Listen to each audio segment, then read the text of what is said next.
Good evening, everybody. Today is September the 24th, 2025. Most gracious and Heavenly Father, we ask you guys that you bless our fellowship as well as our conversation, our viewers as well. Keep all of us covered with your precious blood. In Jesus' name we pray. Amen. Yo, what's good, everybody? Y'all come on in. Welcome to another edition of the Marvin, Bennett Jr. Show. And we're going to be chopping it up tonight for a quick minute with my bro.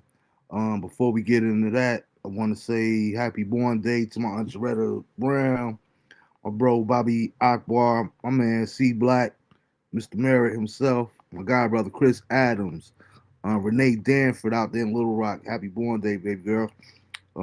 Our boy, one of our fellow tonight's guests, and myself, one of our old classmates at the side, my boy Buck, Ernie Tucker, Shannon Worthy, Karen, both and Ed Wilson of Westside Rough Rider Nation as well. Miss Natalie Simmons, the girl choir director out of Brick City too. Happy born day, Nat. Another Rough Rider, Mr. Lance Jackson, Ebony Terry, Malaya McKinnon, Greg Harris, my old quarterback too, Keith Kettles, um, Mr. Steve Young, Pamela Page, Miss Estee Scott, and last but certainly not least, congratulations and happy born day to Miss Toy Campbell celebrating her milestone born day this previous weekend. Hope all you guys had a good time and celebrating your born days. Shout out to everybody that got job promotions, moving on up in the corporate world, different things. You guys making first quarter grades at school, teachers. Again, let's always keep our teachers and all our staff in prayer. Everybody that's working with our children and our youth. With that being said, we go ahead and jump in to the show. I want to introduce to some, but most of y'all know him already. Return visitor. It's been a while since bro came on and chopped it up with us. Matter of fact, I was thinking earlier today when I hit him up, I was like, yo, we got to go ahead and schedule another hip hop edition so we can get into all of that too. But none other than my Brick City brother, my man Trent. What's good, bro? What's good, Mo? How you tonight? Man, hanging in there, man. Just another day, man. Tell me about it. Good evening, everybody. How y'all doing? Always pleasure to be here. Always happy to see you. Always happy to hear the opinion of the people, man. No doubt, and that's what kind of what we gonna get into tonight, man. So y'all come on in. Let me know what platform you guys are watching on, whether it be Facebook or YouTube. And like I said, feel always as usual, feel free to be a part of the show because the show is not nothing without you guys. So feel free to be a part of the show by putting comments or questions for myself and Trent in the comment section, and we'll get to them as we rock out. No But doubt. we're gonna start off with. I want to say I'm not sure if Trent is into it, but I want to say welcome back to Mr. Jimmy Kimmel. It was so good to see Jimmy back on the air last night. After the suspension that he received from ABC and Walt Disney and the FCC with all the pressure that they were applying on them for the remarks that were made last week on the death of Charlie Kirk. And for me, one thing about it, I was glad to see he was coming back because me personally, I don't feel like he should have ever been taken off the air.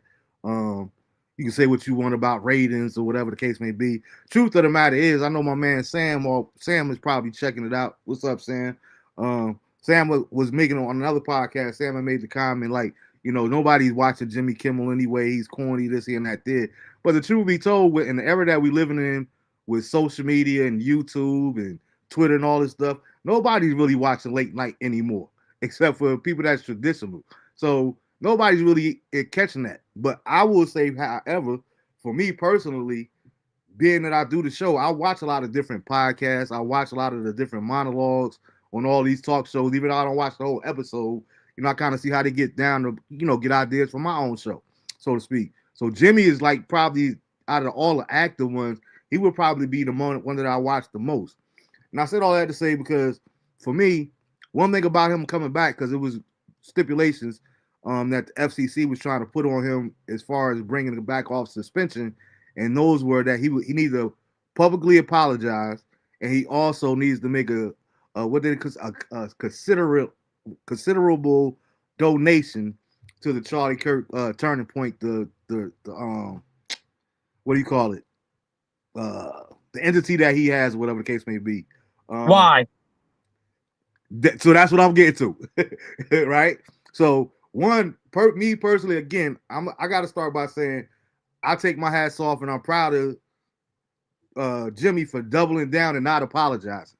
And the reason that I say that is one, because anybody that's ever walked the face of this earth and know me personally enough for me to apologize to them, they know for a fact that if I apologize to them for anything that I said or did, then it was absolutely genuine.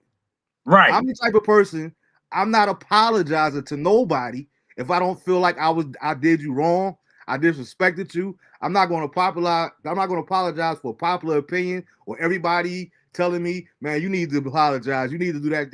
If I don't feel remorse and I don't feel like I'm the old, I'm due should be worthy of giving an apology, I'm not doing it.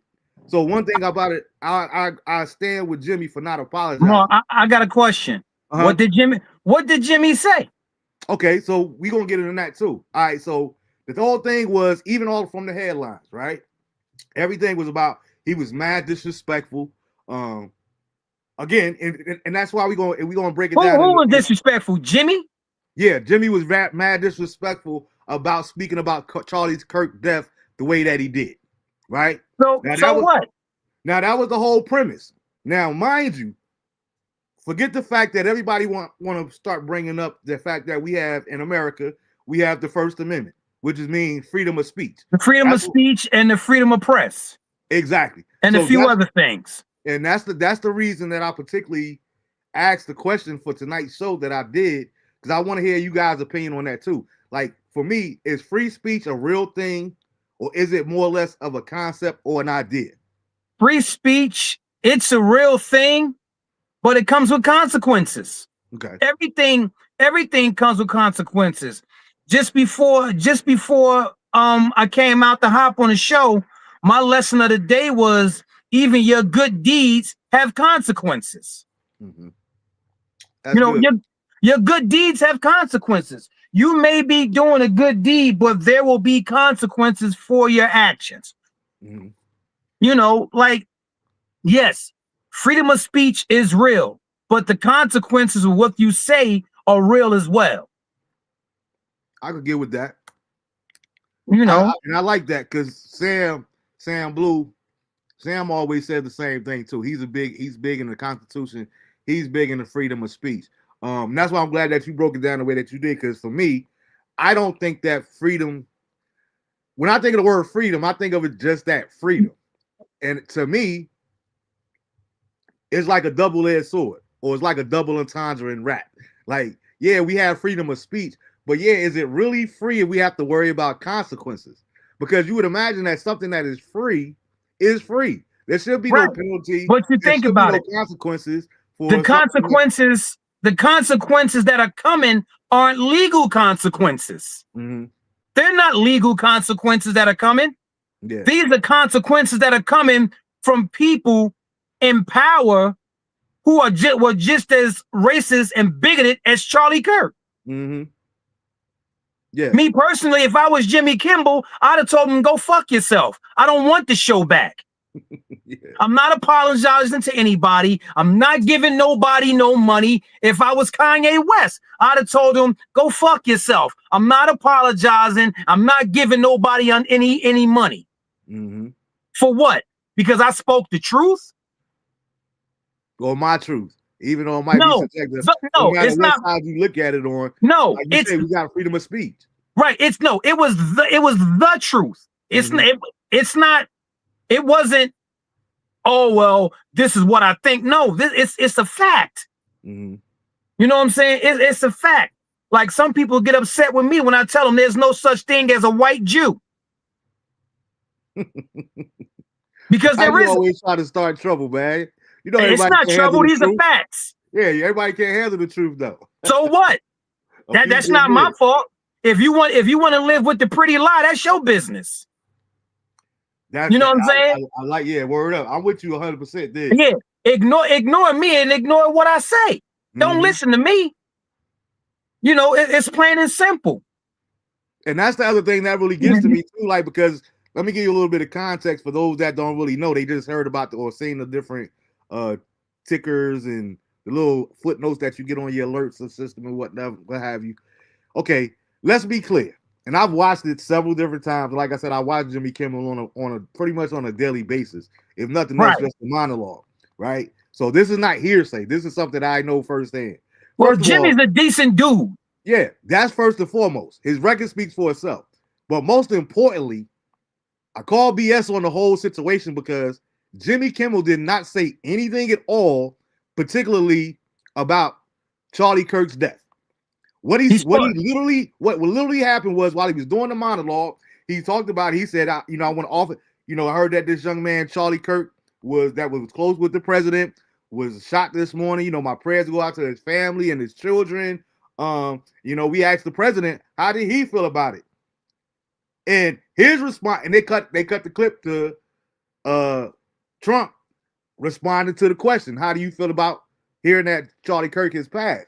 And his response was, I think I'm doing okay. And the trucks just pulled up because while we redoing the garden here at the White House, like he totally deflected. It was like totally unmoved by it, right? Because he don't care. So that was Jimmy's whole point. That was the whole thing about it. He kept going back to the clips of Trump saying what Trump was saying. Let me tell you. How are you gonna? Okay, first things first.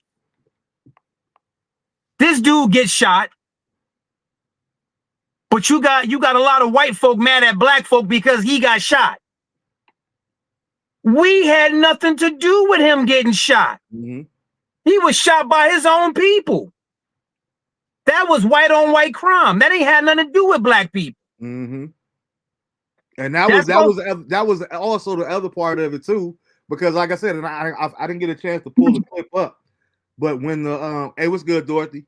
When the I believe it was the governor, either the governor or the mayor of where it happened at in Utah, his response was he was literally sad. Like, I was really hoping that when they found the suspect, that it wasn't one of us. One of us. I saw that. Somebody that came from out of state and all. Like, nope. Why does everybody want to be so disassociated? You know what I mean? Because they are the most hateful group of people on the planet.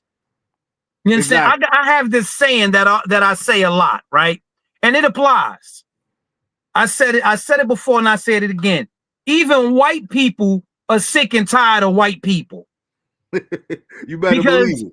Right. You got decent white people out there that don't want no parts of that nonsense. Mm-hmm. They don't want no parts of the bigotry. They don't want no parts of the hate. They just want to be left alone to raise their families just like us. Right? Mm-hmm. They sick of it too. Because guess what? We can't tell the difference from who's who. So we kind of I'm gonna keep you over there. Mm-hmm. You know what I'm saying? Like Ali said, right? Like Ali said, if there's 10,000 snakes coming down here, but 1,000 of these snakes ain't gonna bite me, mm-hmm. do I hope the 1,000 stop the 1,000 stop the 9,000, or do I just close the door and be safe from all? Be safe. You're gonna close the door and be safe. What happened to that man ain't got nothing to do with us, mm-hmm. even though he didn't like us. Absolutely, he did. You know, he didn't like us. Well, I'll put it like this: I won't go as far as saying he doesn't like us, but I know for one thing, he didn't care about us. I'll go as far as say he didn't like us. See, I don't have to be politically correct because I don't care. Yeah, me neither. You know what I mean? At the end of the day. Yeah, I don't care about being politically correct because I'm not dealing with politics. I deal in reality. All right, real quick before I forget too, Dorothy is one of our all-time viewers. She's always on with us. Dorothy particularly hit me up yesterday. Please be praying for Dorothy's friend Rosalind Murphy. She had a seizure and a second stroke on yesterday. So everybody that believes in the power of prayer, let's please keep Rosalind in our prayers that she gets well and that she recovers. I told her that she wanted to start a prayer circle, so I told her I would definitely make mention of it tonight on the show. So let's please keep the name Rosalind Murphy in our personal prayers. Speedy recovery to her. Yeah, no doubt. Yeah. But like Bev said, he did. I'm retract what I said. He didn't just say that he didn't want it to be one of them. He prayed He that it prayed. wasn't He who prayed. it turned out Now to be. that I did see. He prayed that it wasn't one of them, but he knew it was one of them because that's what they do. Dude, When me and Roddy were talking about it, right? I said, think about it. Come on now. I don't know if you ever been, but I've been there before, right? Listen, soon as I seen where it happened at in the state of Utah, I knew it wasn't one of us. It wasn't the gang violence that he liked to talk about coming out of Chicago. It was definitely one of them. But There's wait. only 1.3% black people in the whole state of Utah. But notice he got shot when gang came out his mouth. Simultaneously. That was the last word that came out of his mouth. Gang violence. So clearly, so-called black gang violence isn't an issue. Because let's be realistic. When black folks are shooting at one another, they have a legitimate beef with each other. They don't just go around shooting up schools and shooting innocent people for no reason. That's not what our people do. They have some type of beef and they know one another and it's a personal problem. It's never random. Never random. Now, every now and then somebody might get shot by accident because whoever can't control what they holding and they don't know how to shoot. But random violence, no. Nah, that ain't how we get down, right? And not at all. Here's another caveat to that as well. Like, again, I'm with you because Jimmy shouldn't have apologized. My whole thing was, though, when we keep talking about this thing called freedom of speech, right? How is it that you could be penalized for saying something? You know what I mean? When you're supposed to be protected by the feet. He didn't talk about murdering. He didn't say that he felt one way or the other about the death of Charlie Kirk. He didn't, you know what I mean? And then for Trump to get up there last Sunday at the service and talk about he's one of the greatest and biggest martyrs that this country has ever seen. How is he a martyr? Listen, as a Christian, we got to stop throwing this word around. I said it last week on the show too. Like, we got to stop using the word assassinated, and we also have to stop. Oh no, he was assassinated. I don't believe that he was assassinated. Oh no, he was assassinated, but he's no martyr. I don't think he's neither. I don't think he fits into the category either one. Because what was he doing that was so great for him? What cause was he fighting for him to be a martyr? And that's the point that I'm making. He was a debater. That's my point, even with the assassination. When we think about the words historically, like, I know when I was in elementary school, and things do evolve, but when I was in elementary school and I learned what the word assassinated meant, it meant to somebody of great stature, that was either a politician or whatever the case may be, fighting for other people. Listen, he was not in that category. No, I will disagree. I'll say this, because he did have some stature. He did have some. And not for nothing, Charlie Kirk, he had some stature. He had some. I'm not gonna sit here and pretend that he didn't have stature when he did. Whether we like it or not, he had it. And he was fighting for his people. He was fighting for his people just like him. You know, right? I feel you. I just agree to disagree. And here's why I say that. And that's cool. You say that he had statue where when it first happened, it happened on that Wednesday, all the way to that Sunday, 70% of the people that were polled, both black and white, had no idea who this dude was. Let me tell you, they were polling the wrong people, because let me tell you, a lot of people knew who he was. Like, I'm not defending him, because I don't, like I said, what you're saying, yeah. Right. Because if I don't fuck with you in life, I don't fuck with you in death. Right? The man was well known. I'm not going to sit here and pretend like the man wasn't well known. You go ask college students, they knew who he was. Yeah, there you go. You know what I mean? He had a different demographic, yeah. Right. If you asking old people and old people and folk that don't follow nothing, no, They don't know who he is. But you hit a college campus, oh, they know who he is. They know. You know what I'm saying? So I'm not going to sit here and pretend the man didn't have stature and the man wasn't trying to fight for people like him. Mm-hmm. No, I definitely know he. And that's one thing I will say about respect, whether I agree with his philosophy or the way he went about it. He was a real one. I give him respect from that aspect. From you know, as far as standing up for what you believe in. You know what I mean? Because Dorothy said most killers are white men, and yeah, Dorothy, you are correct. Yeah, absolutely. You are very correct. There's no disagreement there. Yeah, I'll tell you who I am disappointed in. I'm disappointed in Umar Johnson. See, I don't do him at all. I don't even know what he said about it. I'm disappointed in my people making fun of the death of Charlie Kirk. We shouldn't do that and blah, blah, blah, blah, blah. You should have kept your mouth shut on this one. Mm-hmm. Because when George Floyd died, you know what I mean? When George died, they was mocking George left and right. They was doing the knee on your neck challenge and the whole nine, posting pictures and everything. When Trayvon Martin was murdered, you understand? They had the Skittles challenge. After the police repeatedly told him to stop following this dude. Right. So it's okay for you to make fun and jokes about our people that died, but we can't say we don't give a fuck about your people that died. Yeah. You know, and that's what I made sure I made that again, and I got to reiterate that again this week because like I said, when we talked about it last week, I got to make the clear distinction.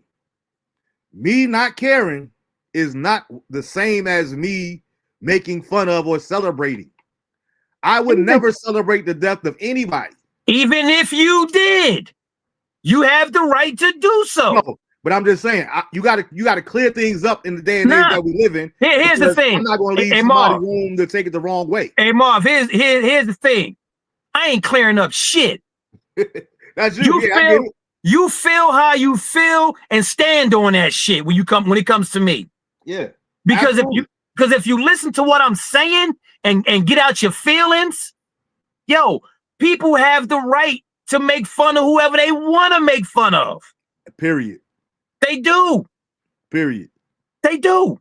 You might not like it. It might be distasteful, but they can do it. So you was in the same cafeteria, same walk, the same hallways I did. The comparison that I made last week was like, I remember you to be a funny dude. Like, and most people from Westside remember me as a funny dude. Like, You know what I mean? We know how to crack, we know how to hike, all that kind of stuff. That's what we get it in with the best of them. You know what I mean? Now, having said that, knowing that, it ain't either one of us about no punk. We don't even know what the word means. I don't even know what that is. Yeah, it ain't no punk about neither one of us, right? But here it is. You have to make an intelligent decision when you talking about let's use a Troy Humphrey, for example, or whoever. You got to make a wise decision on this joke that you about to tell in front of the whole cafeteria. Is it worth that laugh? Or the consequences that you talked about earlier of this joker might punch you in your face? Yes, it's worth the consequences. Yes, the joke is going to be worth the consequences because that punch you going to throw ain't going to be the punch you think. It ain't going to go the way you think it's going to go. You think I'm just a comedian. I fight better than I hike. So swing at your own risk. Because now I'm going to be whooping your ass while making jokes about you at the same breath. Like, here's the thing, man. People have a right to feel how they want to feel, celebrate what they want to celebrate. They didn't do it. Be mad at the person that did it. You understand? When Obama was in office, they called him and Michelle all types of monkeys and everything else. But you call Trump a bigot and a racist. Oh, why would you talk about the president like that? Y'all disrespecting the office. Shit like that. Yeah. Y'all talking about assassinate the monkey and everything. So the word I used last week was selective outrage, because that's exactly what it is. That's exactly what it is. And My it's funny thing to me, is, these same it's people okay when you do it, but it's the problem when we do it. Exactly. Got it. So the point that I was getting ready to make was, now even though it was a tragedy what happened to Charlie Kirk, right? Where was all these things? Listen. Was it? Hear my point. Hold on. Before you make your point, right? Hold on. Before you make your point, this is the same man that said we're going to have some gun violence every year to protect the Second Amendment. Innocent, yeah. Right. So he's pretty much you're going to have some casualties of war. Right. So he sacrificed for what he believed in. Yeah. You just so happen to be one. He just happened to be one. Yeah. You understand? Like, yo, he got it the way he was talking it. I'm not losing no sleep, but here's the part for me that's hypocritical. Now, where was the same outrage for Melissa and Mark Hortman, the senators up there in Minnesota, in Brooklyn Center, Minnesota, that got killed in their own house? There's not going to be no outrage. What color were they? They were white, but they were Democrats. But that's what I was going next. That's my whole point. We got selective outrage. Not we, but people in general. Here's what people need to understand, right? Democrat, Republican. It's the same bird with two wings. They all work together. Democrat and Republican like. There's no different. Neither one gives a shit about the people. At the end of the day. One just pretends a little bit more than the other. But neither one gives a shit. This is why I keep telling everybody, yo, we need to build our own. We need to do this. We need to do that. What white people killing white people ain't none of our business. That's none of that white on white violence is none of our business. And the opposite side of that coin is you telling me how to feel is none of your business. Right. It ain't none of your business. That's the part that really had me heated. Was like, oh man, you should be a Christian. And I'm talking about black folk too. Black church folk, black Christians, white Christians. Oh man, how could you be if you ain't watching, I can't explain it to you better than I can show you better than I can tell you. Ain't that what I say all the time? Oh, yeah. You don't know how to be that way or not feel remorseful. Just watching, look and watch. And that's my right. Just like it's your right to grieve somebody that I seen, because another show that I was on last week, they were talking about he wasn't a racist because he didn't believe in the word race. He don't believe in racist. And I'm like, for somebody to not believe in racist, just because you don't believe in something don't mean it ain't real. Hold up. That's true. That's definitely true. I always say that. But my point is, for someone that doesn't believe in race, he sure was talking about black pilots a lot. He sure was talking about black women in politics black a lot. Black dad, like that. Let me tell you, you have more nonviolent and people that don't have criminal records that are black than you do have people that are. I know that to be true too. That's you understand. You have a small group of individuals that are just wild out there wilding. You know, they still trying to push this 13% and 50% of the crime. No, it's nowhere near. No, it can't be. It's impossible. Impossible. And here's another one that you want to talk about when people like to bring up stats, right? We're 13% of the population, right? Let's say we're gonna give white folk a good 40% because the others are taking over, right? Yeah, we've been 13% of the population since they started the census. Since they started the system. Yeah. But here's my point, right? So if you have that many much more white people, by numbers alone, logically speaking, there are way more crime. Listen, there are way more white women on welfare than there will ever be black people. But why are we always talking about you saying black people and not black women? So there are more white women on welfare than black people in totality. Exactly. But we don't. I know why we want to keep highlighting the black women? But wait, they want to live off our money. Why should I have to pay for their food? Here's another stat. Here's another one for you. There are more Khazarians on welfare than anything. Khazarians, y'all call them Jews, but that's what they are. They're Khazarians. They're from Qatar. There's, like I said before, there's no such thing as a white Jew. Unheard of. It's blasphemy. No such thing. But nevertheless, more of them are on welfare than anybody. You made a good point, Dorothy, but that's another truth that a lot of people don't want to confront. Don't you talk about their Jesus? Dorothy said, "What I don't like is that Jesus has been portrayed as white. Read your Bible. He had hair, wool, and dark skin. We all know that, but for some reason, the blue-eyed blonde Jesus, it identifies with white America more. So that's the picture that they still choose to go with, even though they know that is not true." Let me tell you something, right? The first thing I learned in business is never talk religion and never talk politics. The two.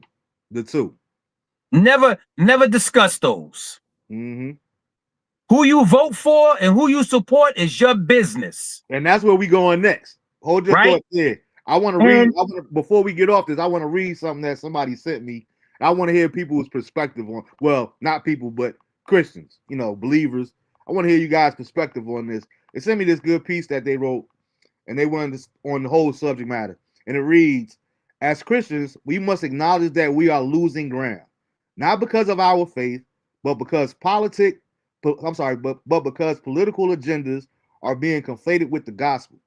This recent situation has been more of a political statement than a reflection on Christian principles. When viewed holistically, it has caused more division than unity within the body of Christ. We must be vigilant about who we elevate and what we endorse, especially when invoking the name of our Lord and Savior Jesus Christ. While it's understandable to feel sorrow over Charlie Kirk's death, labeling him as a martyr for Jesus stretches the truth and risks thwarting our message. Charlie Kirk was no Reverend Billy Graham. Nor was he Reverend Dr. Martin Luther King Jr. Figures whose lives were rooted in spiritual leadership and gospel-centered activism. Charlie Kirk was a political activist who happened to be a Christian. Similarly, Turning Point, while it may be incorporated Christian values, it is fundamentally a political organization. All loss of life is tragic, and Charlie Kirk's death is no exception. But we must be cautious in how we glorify individuals. Elevating political figures as spiritual icons, especially in emotionally charged moments, can deepen division, particularly among believers." Now, I'll say this. I'm going to call bullshit. Right? Because all loss of life isn't tragic. Let's be real. Let's say we got some folk that pedophiles. They go around raping little boys and little girls.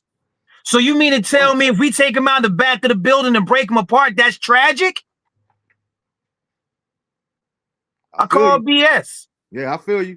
And as far as politics and religion, guess what? The church should have never started taking the money from the politicians. Stop letting politicians come to the church and talk and talk to your fellowship. You should never let a politician in your church to talk to your people. Y'all, they taking the money. So don't complain about the church and politics now because you took the money. And we know that to be true in the streets, whatever else. Right. If you take that C note to take this bag without looking at it to go over there. It don't matter. It don't matter if you do look at it. You took it, you looked at it, and you still win. You're an accessory. Right. So don't complain about the separation of church and state where there's never been a separation of church and state. It's always been intertwined. It's always been about money. Some going to disagree, and some will agree. Yeah, but I'm with you.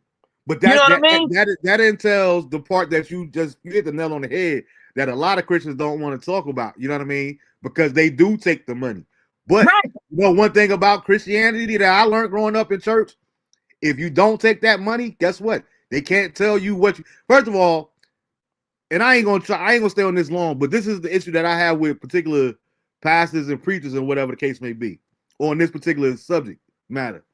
It's like you supposedly get called to the gospel to preach the gospel of Jesus Christ, right?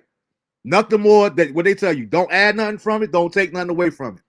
How in the world can you tell me that you're going to give me the unadulterated word of God when I know that you're taking political, like, because I know for a fact, like, if your church is being funded, Good evening, Thomas, by the government, FO1C, so you can have a daycare and van service and all that there, guess what? They also get the right to tell you what you can preach and what you can't preach. Now, is that pledge that you made to them higher than the pledge that you made to God to say that you're going to preach whatever he gives you to preach, whether it's for the people, whether the people like it, whether they say an amen or not? You know, that's the way I look at it. Dorothy said, funny story, place, Seaside Heights, New Jersey, 2020. They had like 4 tables on Boardwalk selling Trump merch. I walked past like 4 times, and everything I passed, I said Biden and Harris.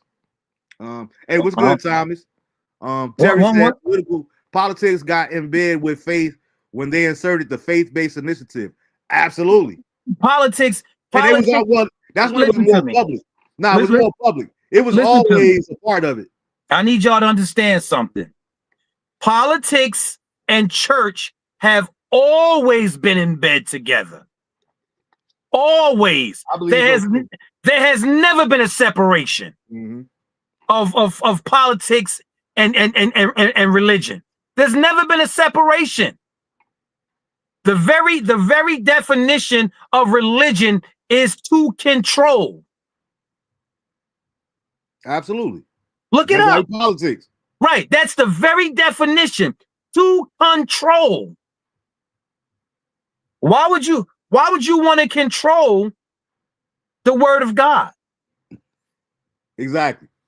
Like, or tell me what I can preach against, or tell me what I can say and what I can't say. Yeah.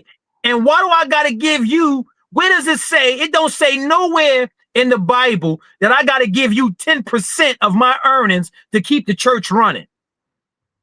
It says that nowhere. Nowhere in the Bible. You understand? So what are we really doing here? And here's my issue. People put politics and religion before people. And which was Jesus Christ himself, if you're a believer, which was his main mission. He cared about the people. He didn't care about the ones that was harmed. He had his own disciples, his own armor bearers in modern day terms, telling him, what you doing over there talking to that hoe? Why are you over there with them homeless people? Because those the ones that needed me. She might be a hoe, but her heart more pure than yours. And that's my whole point. So, but she a hoe, but she take her money and she help feeding people. She making sure she keep lights turned on for other people. Listen, but this is my thing. This is my thing. Like that's the life of Christ. If the word Christian means to be Christ-like, why are we so worried about? But here's my thing. Here's my thing, right? And folk they're about to get they undies in a bunch. You never heard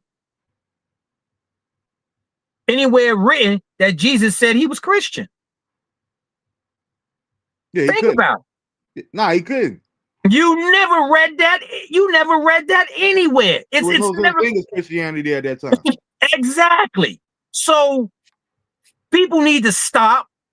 Whatever religion you practice that amongst people that have like-mindedness. Stop trying to force what your religion is and your politics is on the next person. Go back to how it used to be. People kept their mouth shut about who they were voting for. And that's where we was going next. Right. Real quick. People kept their mouth shut about their religion because it was all a personal thing. Terry said money is the root, and you're seeing the fruit of the elite. No, money isn't the root of all evil. It's not. Stop. He That's didn't say bullshit money was the too. root of all evil. He didn't say money was the root of all evil. He said money is the root, and you're seeing the fruits of the elite labor, meaning that money is the root of all this stuff that we're seeing come into place. These power So struggles. basically saying money is the root of all evil. No, it's not. Money is an inanimate object. Evil is the root of evil. If a person is evil, they're going to do it whether money is involved or not. You understand what I'm saying? I hear you what you're saying, but you can't make an inanimate object evil. Money doesn't have a soul. Money can't move unless we move it. Money doesn't have value unless we give it value. True, but at the same time, we are the root of all evil. We the root of evil. No, I hear what you're saying with evil, but I also understand. I agree with what Terry's saying, because you can say the same thing about money that you can say about power. Power is in that, but power changes people. When people have control of power, it doesn't. Let me tell you, power doesn't. Power. Let me tell you, having money and having power does not change people. It just brings out who they are. And I know that that's a concept too. I just don't. I'm saying for me, I don't believe that. Bruh, I do not believe that hear what I'm saying? I don't believe that everybody that set out to become a police force or get on a cop to become a cop. They say they going into it with a pure. They be going into it with a pure heart. But after you've been on the force for 2 years and you got all these corrupt cops telling you, well, you're a part of this, you guilty by association. It's just a matter of time. That's a change of heart. People are allowed to have a change of heart. Listen. I'm telling you, Erica. Listen to me very carefully, bro. They only become who they are. It enhances who they are. If you got, let me tell you, I know quite a few dudes that became cops, right? They didn't start power tripping. They didn't start talking down to people and being shitty to people, because guess what? That's not who they were. They got there and they helped more people. It only brings out who you are. It doesn't change you. It brings out who you really are. Hey, what's good, Jennifer? I hear what you're saying, and I trust me. I know that that's a whole other thing. I'm just saying, for me, I don't care what nobody say. Just like sex will change people. Different things. You might have been a virgin your whole life at 50 years old, and then you go spend a little $40 at 51, and now all of a sudden you're a nympho. You didn't just change overnight. It wasn't always in you, because it wasn't a part of you. Let me tell you, money and sex are two different things. With sex, there's a physical connection. I'm sure you do, Erica. Right. With sex, there's a physical connection. There's a literal physical connection. Like, there's no physical connection to money. Money does not love you, but the person you having sex with that you want to be with, vagina. That person may love you, but the person that the vagina is attached to loves you. This woman will listen. All I'm saying is that people can change and things can change people. No, listen. I'm not saying people don't change. I'm not saying that. But what I am saying, when it comes to power and money, it just enhances who they are anyway. I've been around cats that never had nothing their whole entire life. And the minute they got something, they start acting like assholes and tough guys. That's what they wanted to do the whole time. I feel you. You know what I'm saying? That was in them, but they felt that they didn't have enough money or they didn't have no power. And basically they were fucking cowards. But this is who they wanted to be. There you go. Now they got something that might protect them a little bit. It comes out. And that's my point. I'm not saying that you're wrong. I'm just saying I've met people like that, and I know people like that to this day. The same thing that you're explaining, but I also know people that have changed, and it was the money that changed them. They were not always that way that they were. It didn't bring anything. It didn't enhance anything. It wasn't in them. They got exposed to something new, and that's Listen, whatever they got exposed to, bruh, that brought something out. I hear what you saying, right? I hear what you saying. It just brings out who you truly are. When you think nobody can't do nothing to you now, you show who you truly are. Like, let me tell you, I've been me my whole entire life. I've been me. I've always had. Name a time you know me where I didn't have. And that's what I'm saying. That helps shape your point of view or your scope on reality. Right. But at my core, I still was who I was. True. But that is what I'm saying is that's you. That's you. No, that's about. people. Let's talk about me. No, people bro. Change, bro. Listen, I'm not saying people don't change because listen, at their core, that's who they are. At their core, that's who they are. But the whole thing is, if you live long enough, you're going to change anyway. Or you should. No, you are. You're going to change. You're going to change. You can't get through life without changing. But I'm telling you, if a person is a messed up individual, money and power is only going to enhance that. It's going to show you who they truly are. You understand? I don't talk down to people and disrespectful to people because I got a little bit more than them. What I try to do is I try to uplift them. You know what I'm saying? I give them information that they might need in order to better themselves. I don't hold on to the information and hide it from nobody. You know what I'm saying? Joker asked me. Nah, bro. Some people evolve into better people. Yeah, that's what I'm saying. Some people do evolve into better people, because guess what? In them all the time. That's the only thing I'm saying. Listen to me. Let me finish my statement. They do evolve into better people because at their core, they were good people to begin with. They were pretending to be assholes to protect themselves. No, he's not saying it one-sided. He's saying it on both. Some people have evolved into better people, and some people have evolved into worse people. But because that's who they always were. Okay, we can agree to disagree. Yes, we can. Yeah, that's not always a part of something that's not something that's always in you. If you never had alcohol, you don't know that you got the possibility to become an alcoholic. Alcoholism wasn't always in you. If you never had a drink until you was 60 years old, that wasn't always a part of you that you was an alcoholic. Let me tell you, you get hooked on alcohol, that was a choice. That's a choice. I disagree with that too. How is it not a choice? You made a choice to drink. Nobody. Exactly. There you said it. No, listen to me. Those are two completely different things. That's like when we talking about Charlie Kirk. Me not caring is not the same thing as me celebrating his death. Just because you make a choice to have a drink or take a drug does not mean that you chose to become an addict. You knew it was a possibility.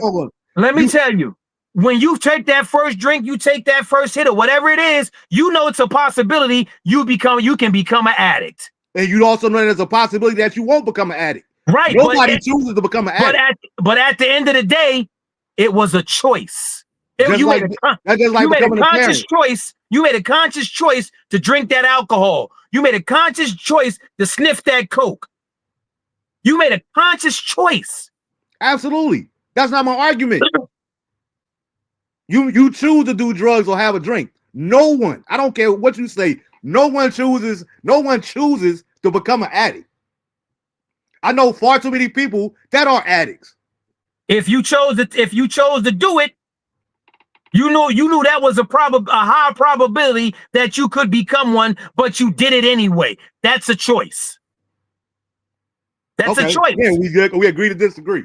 Right. I work with too many addicts. No, like I said, nobody. I don't care what the circumstances is. Nobody signs up to become an addict. Everybody think they're invincible when they start getting high. Right, until it happens to them. Maybe, I thought I can handle it. You can't handle it. So don't do it. That's the same. You know what can happen if you do A, B, and C. You know if you drink and drive, you can possibly have an accident. Everybody think, oh, I got the will. I drive even better when I'm drunk. No, you don't. You don't. You're making a conscious effort to cause harm to yourself. It's a conscious effort. No, it's definitely we're not. I'm not even debating with you that is a choice. I'm talking about what the effects of it. That's just like sex. Now, everybody that was a virgin at once upon a time, what the girls used to say back in high school since the beginning of the time, like it was my first time and I got pregnant. That don't mean that they become nymphos. That don't mean they knew it was a possibility, but they didn't choose. Listen. Check this out, right? You had sex, you get pregnant. That is the outcome of having sex. Absolutely. That was a choice. I only did it once. You only got to do it once. But you have, like I said, that's why I say that addiction is not a choice, because everybody that has sex doesn't get addicted to sex. Everybody that drinks alcohol does not become an addict. Everybody that does a drug does not become an addict. How did they become a possibility?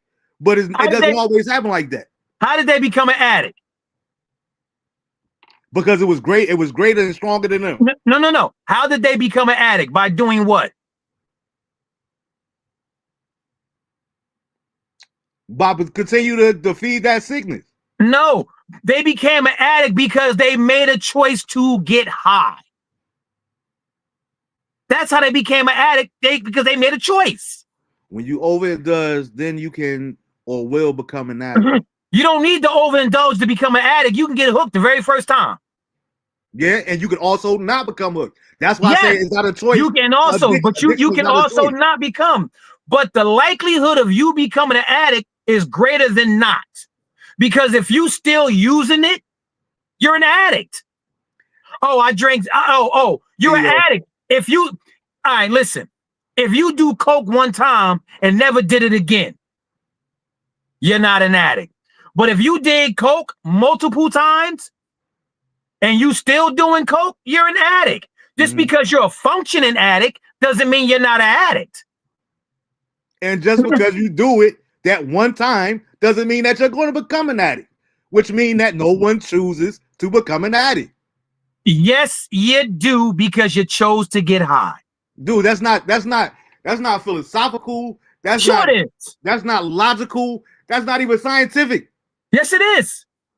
Okay. Here's the thing. People always want to duck responsibility of their choices. Oh, the devil working hard. No, you making dumb decisions. The devil ain't working. This one before this disappeared. Terry said that's like saying all of these prostitutes were prostitutes deep down inside. Nah, somebody lost a job, divorce, etc., and life circumstances changed who that person was. Yeah, but guess what? When a prostitute gets on her feet, you know what she stopped doing? She stops prostituting. He wasn't talking about what we talking about now. He was going back to what you were saying before, like it was a part of them. Like it wasn't a part of them. Prostitution wasn't a part of them. But that's what you were saying. Like already is it money and power just going to enhance. It enhances. No, I said it enhances. Money and power enhances who you are. It enhances your behavior. Money and power. If you're a good person, when you get money and power, you're going to continue to be a good person because you know you can help more people now. There you go. That's a question for you. He said, I had a female cousin who was raped. She became an addict. Was that her choice or was that life circumstances? Did she choose to get high? If your cousin chose to get high and if she was forced to get high, that's something different. She didn't choose to get high. She was forced to get high if she was. But if she chose to get high to try to deal with the pain of being raped, she became an addict because she made a choice to get high. And her choice to get high came from trying to hide the pain of what she was feeling. She still made a choice. And that's what's wrong with us now. We don't take responsibility for our actions. We want to label everything. Oh, it really, what happened? He became addicted. Well, he wouldn't have became addicted if he wasn't doing drugs. That's a fact. No, she said he said, all right, he said, did she choose? His point was, did she choose to get raped? You moving the goalposts in your favor, bro. I'm not moving the goalposts. That's an asinine statement. Did she choose to get raped? What woman chooses to get raped? That's an asinine statement. Now that's going back to the point that you was making about it was a choice. It was a choice. No one chooses to get raped. Just like I don't feel like no one chooses to get. You don't agree with it. Here's the thing. No one signs up to become an addict. People, if you get high, you do. You know it's a possibility that you can become an addict if you get high. So you signed up for it. Let them own the responsibility. Let me tell you, he's trying to split hairs. No woman says, you know what? I'm going to go out here tonight and I'm going to get raped. Ooh, I enjoy getting raped. No woman says that. Not at all. To even think a woman would want to get raped is bizarre and bonkers. Let me see. So life circumstances change that person. Erica said, Terry, I think it's a coping mechanism from trauma. While she didn't choose to be violated, same thing I said, but she chose to get high. She chose to get high. She chose to get high because she had a hard time dealing with what happened to her. No, I'm not. If you went to jail and got raped, I'm sure you changed. Right. Too. And guess what? Does he know who raped his cousin? Because if he know who raped his cousin, he should have handled that. Even if he was a kid and Joker's still living, you know he still raped your cousin. Go handle that. You understand? But come on, you're trying to split hairs. Someone's who a person is at their core and someone getting raped are not even they're not even in the same book. That's not even apple and oranges. That's trying to compare a hammer to an apple. It's not even the same. She didn't choose to get raped. She was violated. You understand what I'm saying? And she could not cope with what happened to her. So the drugs took her away from the pain. But she became addicted because she couldn't get past the pain. Absolutely. So she became addicted because she couldn't get past the pain. But at the end of the day, a choice was still made to get high. All right, so let's get back to the other one because we're gonna go back and forth with this all the time. I agree with you. You're 1,000% right that doing drugs or drinking alcohol is a choice. But I will stand and I will die on what I know and what I know from personal experience and what people that I talk to and counsel go through. No one, I repeat, no one chooses addiction. You choose to do the drug, you choose to do alcohol, but nobody chooses to be an addict. Listen, nobody. And from my experience, your choices affect your life and your outcome. Everybody knows that it's a possibility you can become addicted to drugs, alcohol, whatever it is that you're using. Everyone knows it's a possibility, but just because people say, oh, it ain't going to happen to me, that's just them thinking that they better than a drug. You made a choice, and your choice has led you down the path of addiction. All right, cool. We still solid. You know, we always like this. Like Erica said, that's the risk. That's the risk. Addiction is the risk of doing drugs. So for somebody to say, oh, I don't think I'm gonna get addicted, you're lying to yourself. Don't lie to yourself. Hey, I'm gonna do this drug, but I know it's a possibility I might get addicted. That's a choice. That is a choice. Right. So that's all I'm saying. It's a choice. It's a semantic. It's a semantic on words. At the end of the day, no, it's not semantics. Yes, it is, because you're gonna feel how you feel, and I'm gonna feel how I feel. All I'm saying is, you make a choice, and you run the risk. You gambling with your life when you choose to do drugs. There you go. Nobody. Hold on. Nobody chooses to be. You hear what you just said? You're gambling. It's not semantics. It's not a semantics on word. It's a fact. And it's not my feelings. These are facts. Mm-hmm. If you get high, there's a chance you can become addicted. And there's also a chance. Wait, but see, there's an equal chance that you cannot become an addict. Listen. So that is not a choice. But listen, you don't have to say there's a chance that you won't become addicted. Because guess what? If you use it more than once and you keep chasing that feeling, you're addicted. If you use it more than once, you're addicted. You're addicted to it. So if you had sex more than once, you're a sex addict. Sex is for reproduction, not a good feeling. If you're not trying to have a baby, what are you having sex for? That's your opinion. But see, once again, no. So let me ask you this. That's what sex was for. That's not my opinion. That's what sex was for. Sex was created for pleasure between a man and a wife. No, sex was not created for pleasure. Sex was created for reproduction.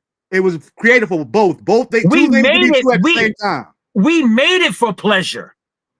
Dude, I know you ain't a believer, but that's biblical. The whole book of Proverbs talk about it. Two things, like I said, two things could be true at the same time. It was created for both. It was created for both. Listen, we will never know. Until that great day or day, whatever. We would never know because the Bible that a lot of people stick so dear to was written by a man. And we know men do things to make themselves look better and men tell lies. Mm-hmm. Dorothy said, my interpretation is if one drink, they do not believe they will become alcoholics. Exactly. No one chooses to be an addict. But if you say I'm going to do X, Y, Z, you run the risk of addicts and you choose. Y'all so it's a choice. You're missing my point. You act like we trying to be Republicans and Democrats, Erica. I'm not saying that y'all wrong. All I'm saying is, yes, you make a choice to do drugs, but no one chooses what Marvin's saying is, if you take a drink, you don't make a choice to be an addict. That's what he's saying. An alcoholic. No, you don't. Right. No, I'm just saying, whether it be drugs or whatever. We're running the risk of that. Right. He's saying you're gambling, running the risk of being an addict if you indulge. I'm saying that if you become an addict, you made that choice because you decided to do the drug or whatever. Mm.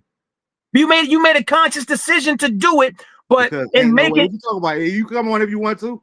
Right. But in making that conscious decision to do it, what they did was negate the fact that they can become an addict. That's what they did, Marv. They negated the fact that they can become an addict. I feel what you said. We just look at it. We just look at it from different sides. Yeah, that's all. You know what I'm saying? And that's cool. With me personally, and this is another reason I feel so strong about that, because some things that's why it's always not good, and people always, that's just a personal thing. We ain't got to get too far into that.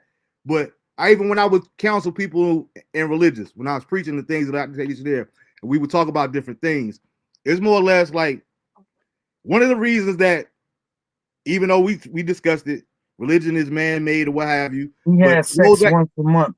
Okay, first things first, Terry, I'm not going to discuss my sex life on air because that would be disrespectful to my wife.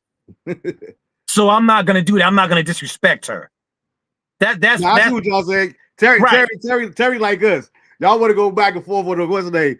I think he just trying to prove the point that you just don't have sex to solely reproduce. No, but here's the thing: he can't prove a point because I'm not gonna discuss my sex life with my wife. All right, and that's cool. But you know what I mean? If you sit here and tell me, man to man, bro to bro, that you only have sex or you only had sex in your lifetime to reproduce, I'm gonna call BS. Listen, I'm not saying that's the only reason. What I am saying is it was not meant for pleasure. It was meant for reproduction. Because that's what you believe. We don't know. We don't know. That's not a fact. That's a fact. How do you know that that's a fact? So how do you know it's a fact that it was meant for pleasure? Because you read it in the Bible and the man said so? Remember. Because God both did, of them say both of them two listen, things can be true at the same time. listen. The Creator did not write those words. These are the words of man that are in that Bible. Okay, so all right, let's say we agree You on know that, what I'm right? saying? Well, we do And agree on that. man will write anything to benefit him. So let me ask you this: in your opinion, based off of what you know to be factual, or however you wanted to word it or look at it, so let's find out that you're infertile. If a man is infertile and a woman is barren and can't have children at all, they're not allowed to have sex, or that they, because Once that wasn't again, the purpose. you're being facetious. No one said they're not allowed to have sex. No, I'm asking you, should they Right. not have If sex because they know that's what they choose to do, by all means, go right ahead. But just I'm saying, under the theory that you said, the definition that you no, gave, it's should not they a theory. not have sex because they can't reproduce?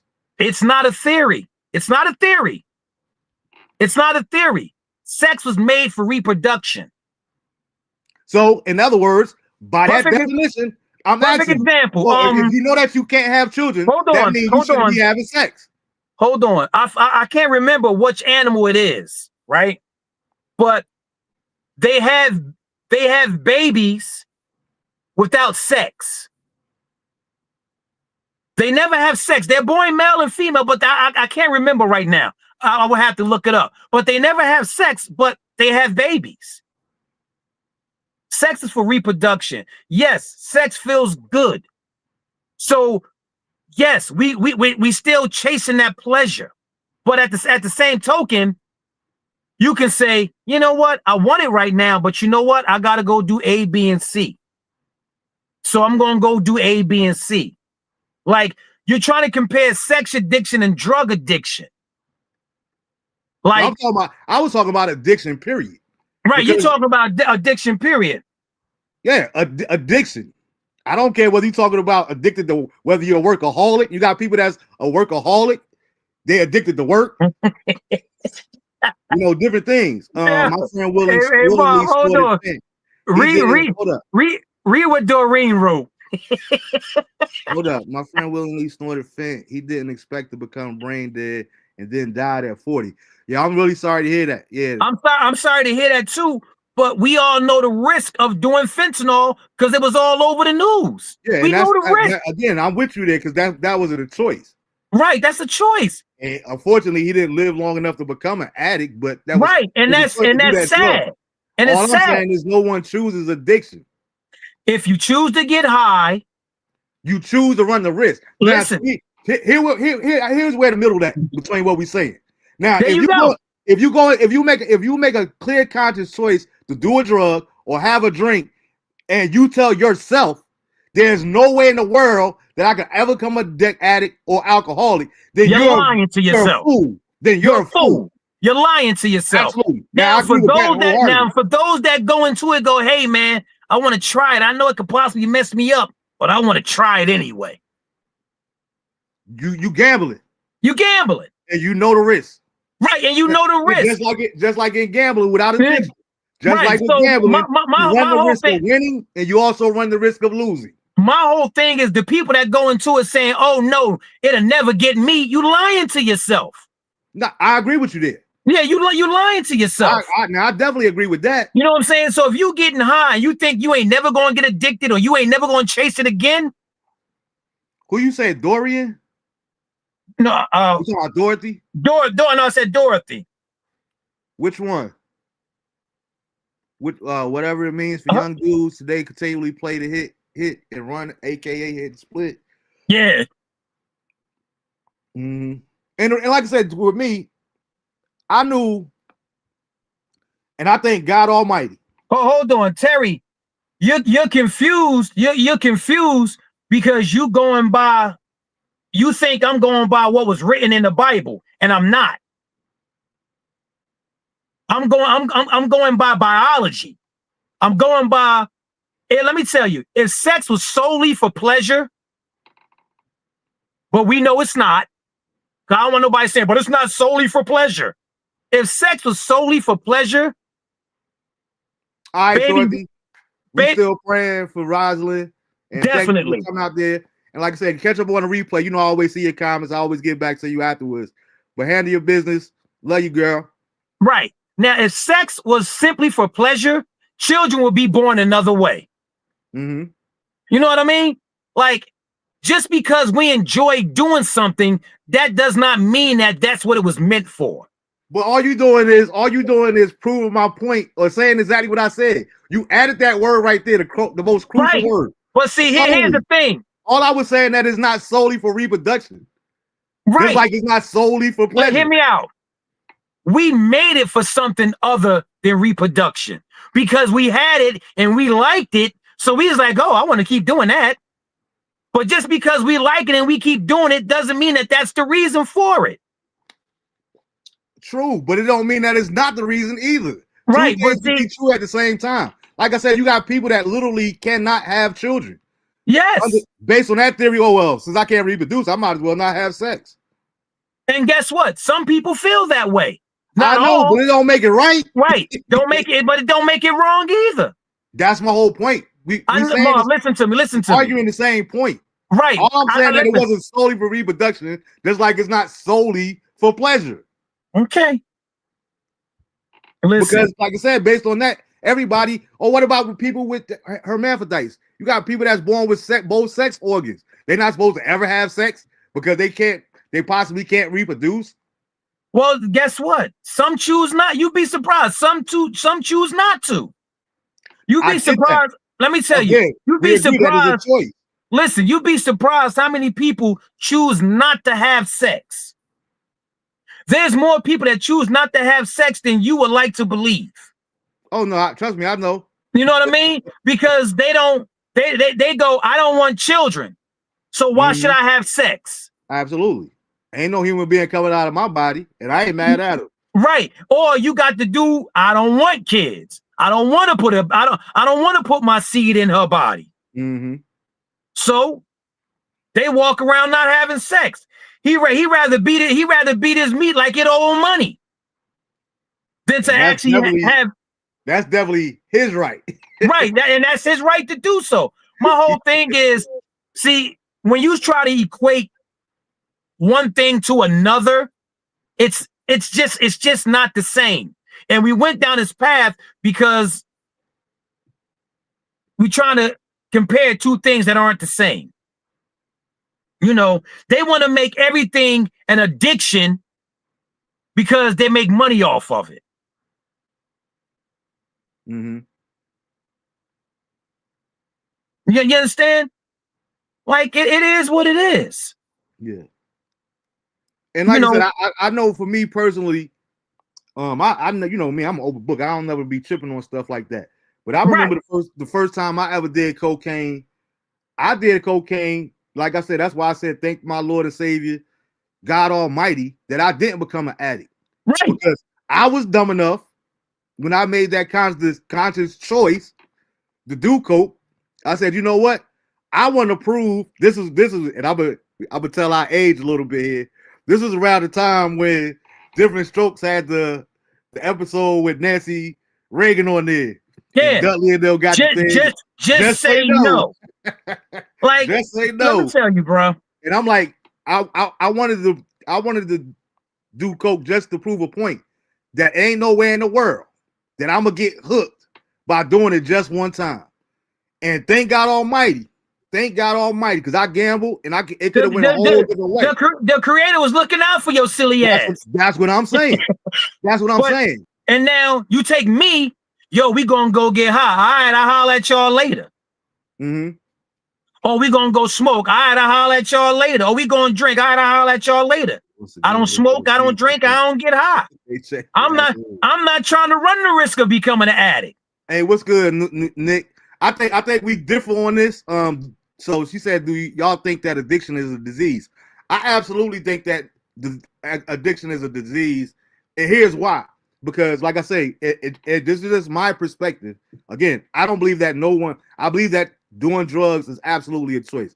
I don't believe that anybody signs up for addiction though. Just like nobody signs up. Nobody signs up for cancer, bruh. It's a disease. You could get cancer. I know people that got cancer that never had a drink, never smoked a cigarette or cigar in their life. Did you know they had a patent on cancer? I'm probably sure. I No, didn't no, wasn't no, sure, but I would think that it's Thanos. Bill Gates no. probably. No, they have a patent on cancer. You can't patent anything natural. That's all I'm gonna say. You can't patent anything natural. You can't patent anything from nature.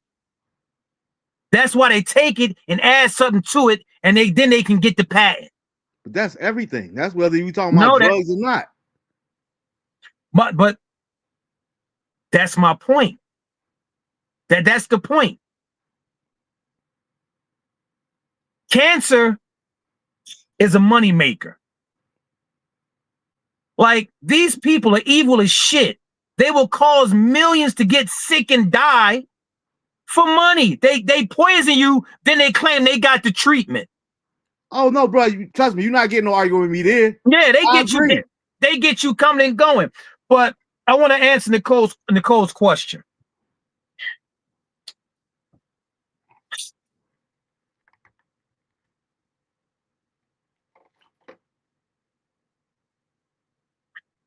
Because I'll say it every time. You made a choice. You made a choice to go get that disease. I'll say it like that. Yes, it's a disease, but you made a choice. This is a disease that you signed up to get. If that makes sense. If it makes sense to you, that's all that matters. No, but here's the thing. It needs to make sense. A disease is a disease, bro. No, a disease, listen. If you listen, a disease is something that you catch, right? Yeah. Right or wrong? Yeah. Yeah. So, did you choose to catch it though? That's the question. Right. If I never get high, I never become addicted to drugs or alcohol. Okay. So there's never a chance for me to become addicted to drugs and alcohol because I'm not going to take it. Now, if I catch a cold, whether I want to catch it or not, I will. It's two different things. One you sign up for, one you don't. Like with cancer. We're not signing up for cancer. They're poisoning us. We're not signing up. So that goes back to the point that I was making, that addiction. And Nicole, I'm the same way. I think it's just an excuse. I'm the same way. But at the end of the day, we all have to be we have to be accountable for our choices and stop lying to ourselves. You know what I mean? Mm-hmm. We lie to ourselves way too much. Oh, it ain't gonna happen to me. You know what I mean? Cats I heard say it ain't gonna happen to me. Mm-hmm. And it got them. And I'm not arguing that point whatsoever. Right. But when we talking about disease, and I hear what Nicole is saying, for me, I do look at addiction as a disease. I look at lupus as a disease. I look at HIV as a disease. And those things are not always choices.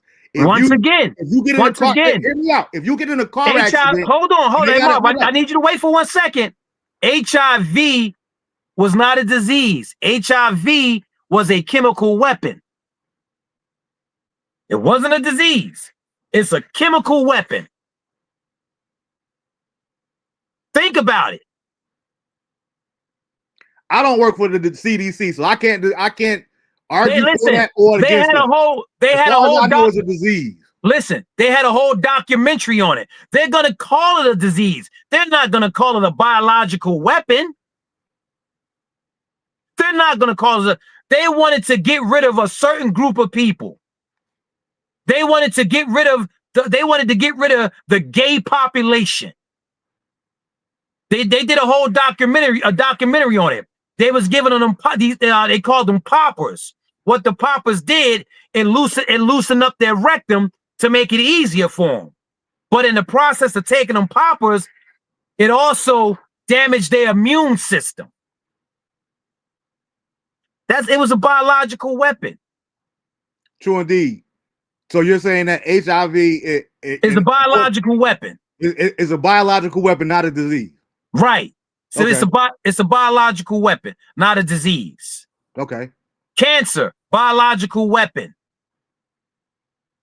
What about sickle cell? Is that a disease? That's a disease. Okay. Do you choose to get sickle cell? No, you do not. That's a disease. You're not poisoned. You're not poisoned. You're not. It's not a biological weapon. That's a disease. You know what I'm saying? Like if you have let's say you good with Terry. Exactly. They fell big time. They fell big time. They fell big time. We agree on that. But my whole thing is like we have to reteach ourselves. You understand? Like a lot of us get bent out of shape because we feel so passionate about something, and anytime we hear the truth about it, we want to negate the truth. Mm-hmm. You know what I mean? Now, see, that's one reason I like to have you on though, because like people are like, "Yo, why they up there arguing?" Like people don't understand. Like, arguing. Where we from? It took me to I fell in love with the word when I moved to Little Rock, Arkansas. Right, I've been the same way my whole life ever since you know me. Right. Yeah. I had this one worker, this one manager at the store that I was working at in Little Rock, and I remember my supervisor would try to get me terminated because when I tell people all the time, I didn't know what the word culture shock meant until I moved to Little Rock, Arkansas. Like real talk. People were like, "Yo, was it culture shock?" I'm like, I don't know. I've never heard of the culture shock. You never heard of it until you experienced it. I can tell you exactly what culture shock means now. And I would talk to white people and black people just alike. Like, y'all do know that we free, right? Right. You do know that you have rights. Like, and because I would always challenge my supervisor, not in a disrespectful way or whatever, but if you telling me like, "Oh, we got mandatory," I'm calling mandatory. First of all, in the contract that I signed to work for you, there's no word about mandatory. Yeah, so I don't know what that word means. Hey, Marv, here's the thing. He didn't think you read the contract. No, that's what I'm saying. I always read HIPAA, I read OSHA, I read everything before I sign. Let me tell you, right? So I know how it go. Right. I was out in Alabama visiting family, right? And I'm in the store with my little cousins. We in the store. Old white dude comes up. I'm in line about to pay for my stuff. Old white dude comes up, put his money on the counter and his stuff. Yeah, come on now, get me out of here. Me, I put my hand on the counter. And the punk cameras? Was you looking for like the cameras to see was it a prank? Punk wasn't even out then. So I knew it wasn't no damn prank. He did that. I put my hand on the counter, buy his money and buy his stuff, and swipe that shit off the counter onto the floor. You know who I am? I don't give a fuck who you are, old man. Word up. You hear anybody just walk up here in front of me. I said you rude and you disrespectful. Mm-hmm. I said they might be afraid of you, but I'll break you apart. we get back to the house. My little cousin's telling my uncle, "Oh, you should see what Mr. Cousin did to Mr. Johnny. He told Mr. Johnny he'd break him." And my uncle, "Fuck Mr. Johnny." He said, "I don't know why y'all act like y'all scared of him anyway." My thing, once again, y'all do know we free, right? Exactly. And I had to tell him. I said, you know, he tried to call me out in front of everybody, and I proved him wrong. And he's like, see, I was talking just like I am now. You know what I mean? Hey, Terry, I ain't mad at you. Yeah, exactly. I'll put it up there. And his response was, "See, this is what I got to deal with every single night." And the manager, his boss, that he thought was going to take his side with me, he said, "One thing about Marvin is, man," he said, "listen, Marvin is just a very passionate dude. He cares about his job and the work that he does and his reputation. So it might seem a little confrontational, but that's not confrontation. That's just passionate." I always ran with that word there. But guess that's what we do. Now, I remember you when you didn't have money. You were the same exact way. When you got money, It just increased who you were. I just wanted to come back to that point. Nah. It made you even more passionate, and it made you help even more people. No, that's what I'm saying. Some people, I was just saying that's not a actual factual concern to everybody, because everybody's different. I believe that's a lot of people that what's in you will be brought out. But I do believe that money and power both changes people under certain situations. Well, Won't change me. Of course it changes you. It's going to change your address. It's going to change your bank account. It's going to change what you drive. It's going to change where you live. You heard what Dion said. Yeah, I changed. Yeah. I changed everything about me. But to your point, look at Dion. It shouldn't He's still the same, but it does. He's still the same person at his core, a good human being. Yeah. It just brought out more of who he was. But that goes back to what you were saying earlier about a choice, though, because you choose to change your address. You choose to, you know what I mean? You don't have to make those choices. Check this out, right? You're not going to have millions of dollars and expensive things in your house living around people that are hungry. That would be asinine and stupid. True. I agree. Because you're putting some people make that choice. Right. You're putting yourself and your family in danger now. Let me tell you, Word up, because y'all was on the show together before. Terry said, I just realized who Fox is. He changed after he found out Pastor Troy was to the South. That's a good one. That's a good one, T. I don't know why you just figured that shit out.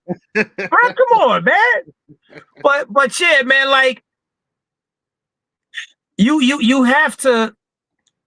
But what we do is we don't want things to be true a lot of times. So because we don't want things to be true, we make excuses for it. I promise you. If we all just started accepting the truth, the ugly truth, we all would be in a better place. Yeah. But like you said, everybody can't right. like I said, a few good men. Right. Everybody can't handle the truth. No, they can't handle the truth. So they continue to live in ignorance. They choose to be ignorant. They choose not to know. They don't want to know. They choose a blind eye, yeah. Right. They don't even turn the blind eye. They just oblivious because they want to, because they know if they have to be held accountable for what they say and what they do, they don't want to be held accountable. Yeah. Now accountability is definitely missing. Sam, hey, what's good too, Sam? I see you out there. Sam, what up? Sam always say that a lot too. You know, Sam drive that point on every week. A lot of people don't want to take accountability. No, they don't. Right, which I totally agree in most cases. But here's another point. So I told you I wanted to get into this, not to get back into the Charlie Kirk thing, but like I miss the good old days where I didn't know whether my pastor was a Republican or a Democrat. My teacher was a Republican or Democrat. You shouldn't know what party. You know what I mean? Let me tell you. What would you say is the shift that we got to the climate that we are now, where people are talking about this personally? Because people want to have a, in my opinion, this is not a fact. Now I'm speaking about my opinion. People just want to belong to something. Most people can't stand on their own 2 feet. Yeah. They just want to belong to something. I'm not Democrat nor Republican. You know what I'm saying? My thing is vote for the person that can get the job done. Period. Whoever it may be. Black, white, red, right. yellow. Yeah. Vote for the person that can get the job done. Yeah. But that's like with the nonprofit, right? I tell people, don't come as man, don't come as woman, don't come as Democrat, don't come as Republican, don't come as Christian, Muslim, don't come as gay or straight. Come as an individual that wants to make change in the community. Because once you start bringing up all these things, it creates separation. Division. And the minute that separation and that division is created, we lose as a people because we won't move forward. Like me and you, We can do this all goddamn day long, and then say, "Hey, you want to go over here and help out and do A, B, and C? Yeah, all right, come on, let's go." But that's me and you. Yeah. Because we don't. It's not that serious. Right. It's not that serious. And I don't understand why people really choose to make it, especially over people's opinion that will never meet you. They don't pay your bills. They don't know that you even exist. I say the same thing with us when it comes to sports. Like, I refuse to be going back and forth other than a joking manner with Cowboy fans, with Eagle fans. Like, Tish and Marvin, they don't even know that I exist. No. As many Giants games that I've been to, I ain't never got a free program. I ain't never got free parking. You ain't never got a free nothing. Nothing. If they could have, they would have made you pay for the air. You know what I mean? But I'm out here. And they probably got that into the ticket price. You breathing Giants air. You're gonna put that in the ticket price. I got one of my Facebook friends, one of my bros. He from Jersey too, that live down here. But he thought I was being slick when he posted something. We posted something about, you know me, I'm a crack on the Cowgirls every chance I get. And he was saying, well, you a Giant fan, so you ain't got no right to talk and all that. If y'all had a one, it would have been we this and that. I said, first of all, I don't ever do you go back to my whole page.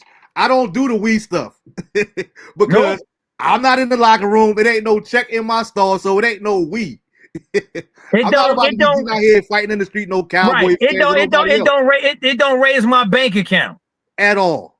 So why would I really care? I don't. And why would you care what I think? I don't. Why are you taking this so personal? I don't. And I won't. They gonna give you a data boy or send you a birthday card. Did you get for the Cowboys? Did you get the Super Bowl ring when they got it? Exactly. No. There is no we when it comes to sports and stuff like that. Exactly. One, it's entertainment. Yeah. So whoever wins is who they want to win. Especially this day and age, we got legalized gambling. I don't trust the integrity of no sports. That's just me. At all. Like, the integrity of sports been gone. For me personally, the integrity of sports went back in the Mike Tyson era. It was never there. Like, there was never no integrity in sports. For me. That's what I'm saying. The delusion was there for me. Yeah, you're saying for you, but there was never no integrity in sports. They was always paying motherfuckers to throw fights and lose games. It's always been there since the beginning. Yeah, you can see that in baseball with the Black Sox in New York in 1912 and all that kind of stuff. So it's always been corrupt. I'm with you there. You know, but and y'all can change all the rules y'all want to. But I'm with you. The point that I was making, I want to hear your take on this. I can't remember who it is. I think it was George Wallace, or it was definitely an old school comedian. I remember them always saying that he was like, it was talking about how you do water cooler talk at the workplace and stuff. And he was bringing up the point of, you know, one thing you don't do, again, in the workplace, you're not supposed to talk religion. You don't talk politics. And jokers be like, yo, who you vote for? And he said none of your damn business. He said the white dude like, wait 1 goddamn minute now. Look here, boy. You don't be asking me nothing personal like that. Then he get back and talk about how he was having anal sex with his wife. Yeah, he like, talk about that. He'll talk about that. But you don't want to talk politics. And that's the thing. Who you vote for is your business. Yeah. And it should be. Right. What religion you practice is your business. Mm-hmm. Like, and this is not to take a shot, right? But Christians, a lot of them, not all, we gonna pray for you. Who said I want you to pray for me? Mm-hmm. I don't know who you pray to. Exactly. You can say you're a Christian, but you secretly Muslims, Hindus, everybody that pray. Yeah. Right. You secretly worship the devil. Mm-hmm. I don't want you praying for me. Because your prayer might be tainted. I used to ask people, I say, when you use that word pray, are you using an A or E? Right. Because they both pronounce the same, but they two different things. Right. You want me to be pray, or you gonna pray? Yeah. Like, come on. Mm-hmm. And that's the thing. Go around people of like-mindedness and keep it in that nucleus. Don't try talking about one of those facets. Right. Don't try to push what you believe religion-wise onto this individual and vice versa. Mhm. Don't try to push who you think you voting for on the next person. Yeah. Absolutely. And guess what? The place would be a little bit more peaceful. Absolutely. Because we not worried about that. Oh, because Right. you voted for this dude. And stop trying now to I and can't stop. talk to you and all that there. Right. Oh, I can't talk on to a you. good relationship. Right. Oh, Whether we you're a Christian, Muslim. brotherhood, whatever. Right. Oh, you Muslim. You don't believe in Jesus. I can't talk to you. Yeah. First things first, that lets me know you don't know nothing about Islam. You fake Muslim. Right. Yeah, You know what I'm saying? Oh, you don't know nothing about.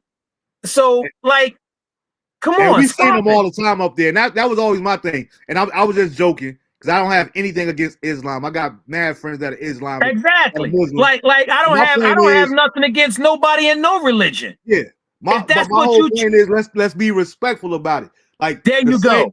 Don't if you're a person of the Muslim faith or Hindu or atheist, don't call me stupid or crazy for believing what I believe in. Just like I ain't gonna call you crazy for believing what you believe in. Right. Hey Mark, check this out, right? I asked the group one day. I said, would you protect Muslims while they were praying? And they was like, why would we do that? We Christian.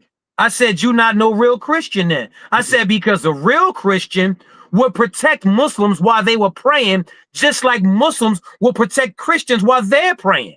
If they true to what they believe, yeah. If you true to what you believe, you will protect one another. You wouldn't be at each other's throats. You would respect the fact that you both have a separate path. Mm-hmm.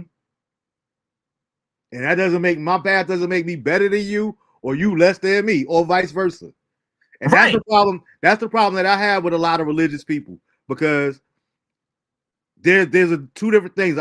Again, if you're going to be a follower of Christ, I would think that you will be trying to live your life resembling a Christ-like characteristics. Where, like I said, he fed the poor. He was always in a spot where people didn't think that Jesus Christ himself should be.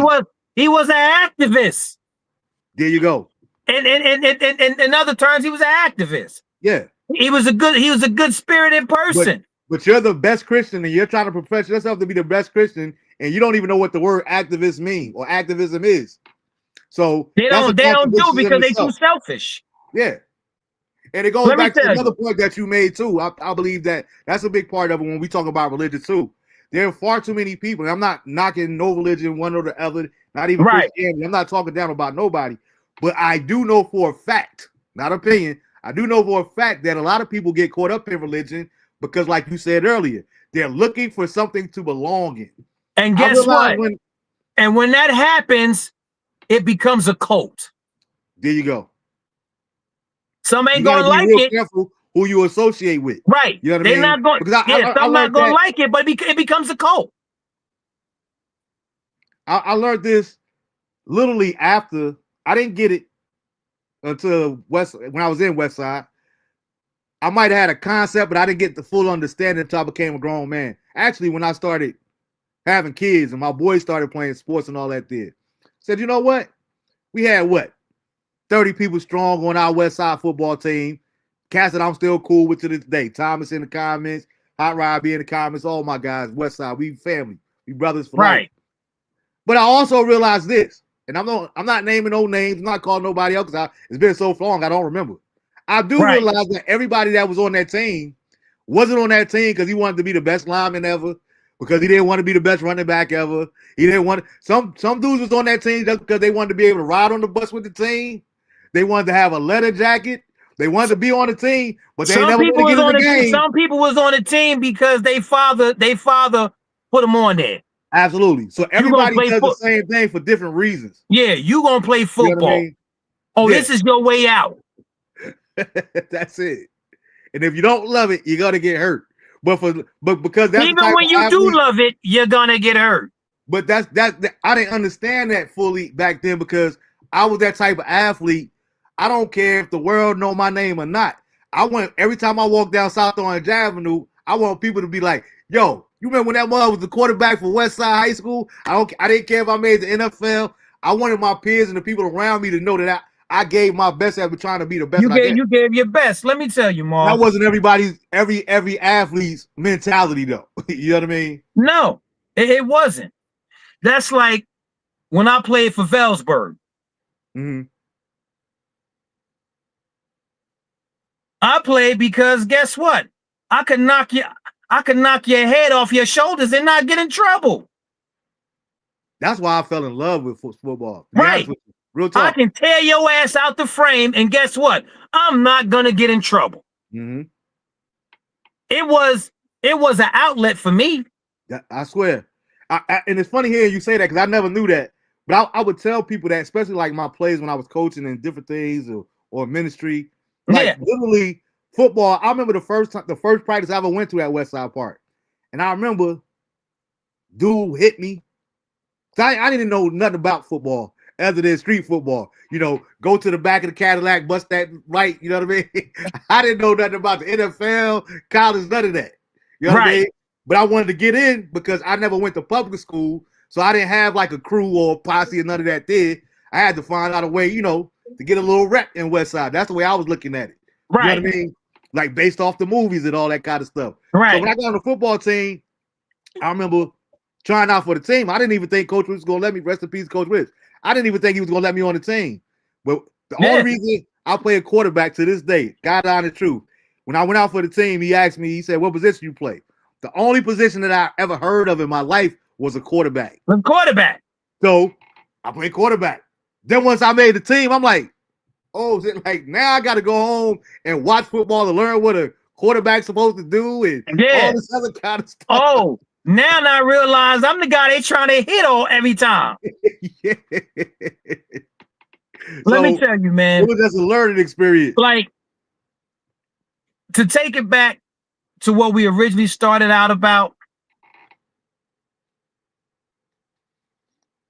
black folk don't give a shit about Charlie Kirk. Just like they don't give a shit. Just like they don't give a shit about us, and they foolish. They foolish. We dealing with evil people. Mm-hmm. See, once again, they talk that, oh, you gotta love thou enemy. No, the fuck I don't. Why do I gotta love somebody that hate me? Make that make sense. Because that's the commandment. Command my ass. You trying to cause me harm and get rid of me at every turn. What I care about what happens to you. Even if I wanted to make a joke, even if I said, hey Marv, what's this? Even if I said, what's that? Too soon. No, it ain't. It ain't too soon. It's too, no, that's what I'm saying. If people go too soon, you gonna go to look at somebody's page and realize that they done offended you. And so what? I know you don't care no more than I do. Right. If you unfriend me, that mean I didn't fuck with you in real life anyway. Fuck out of here. Period. I don't give a fuck. and whatever you gonna say, you won't say it in my face. There you go. That's how we deal with things. Right. And when we say that everything ain't about confrontation or fighting or showing how tough you is. My thing is be man enough. Don't be, if you're gonna be a man about, I don't care what color you are. If you're gonna be a man, don't say nothing or type nothing in my comments that you won't say to my face. I need you to keep that same energy when we see each other. In person. I'm gonna need you to keep that because trust me. I can't stand this era with these I call them keyboard gangsters. Everybody sit behind a keyboard. I call them KC. Keyboard cowards. Because like you said to your point earlier, that's why I was talking about freedom of speech. I look at it the same way. Yeah, you have the freedom to type whatever you want to. But the difference is with that type of freedom is when you out here in Idaho or Mexico City in my comments saying something I don't like, it ain't no consequences to that. Yes, it is. I mean? But that's the thing. There is consequences. It's consequences to it if I choose to find you. Yeah, that's because what I'm saying. Ain't nobody going to do that. Oh, no, Marv, no. No, I'm not going to do that. I ain't listen, going to chase down you nobody. listen exactly. You not going through it. Listen, I got a cousin. You talk shit to him. Oh, you be in the mall, he pop up right behind you, no matter what state you in. Yeah, I think you was on the show that I had one. It's only been one person in the history of the show for 5 years I ever blocked. We did a show talking about something about black culture or whatever, and somebody from a foreign country, they wasn't even here in America. I remember that. You was like, yo, you don't even live here. Yeah, I remember that.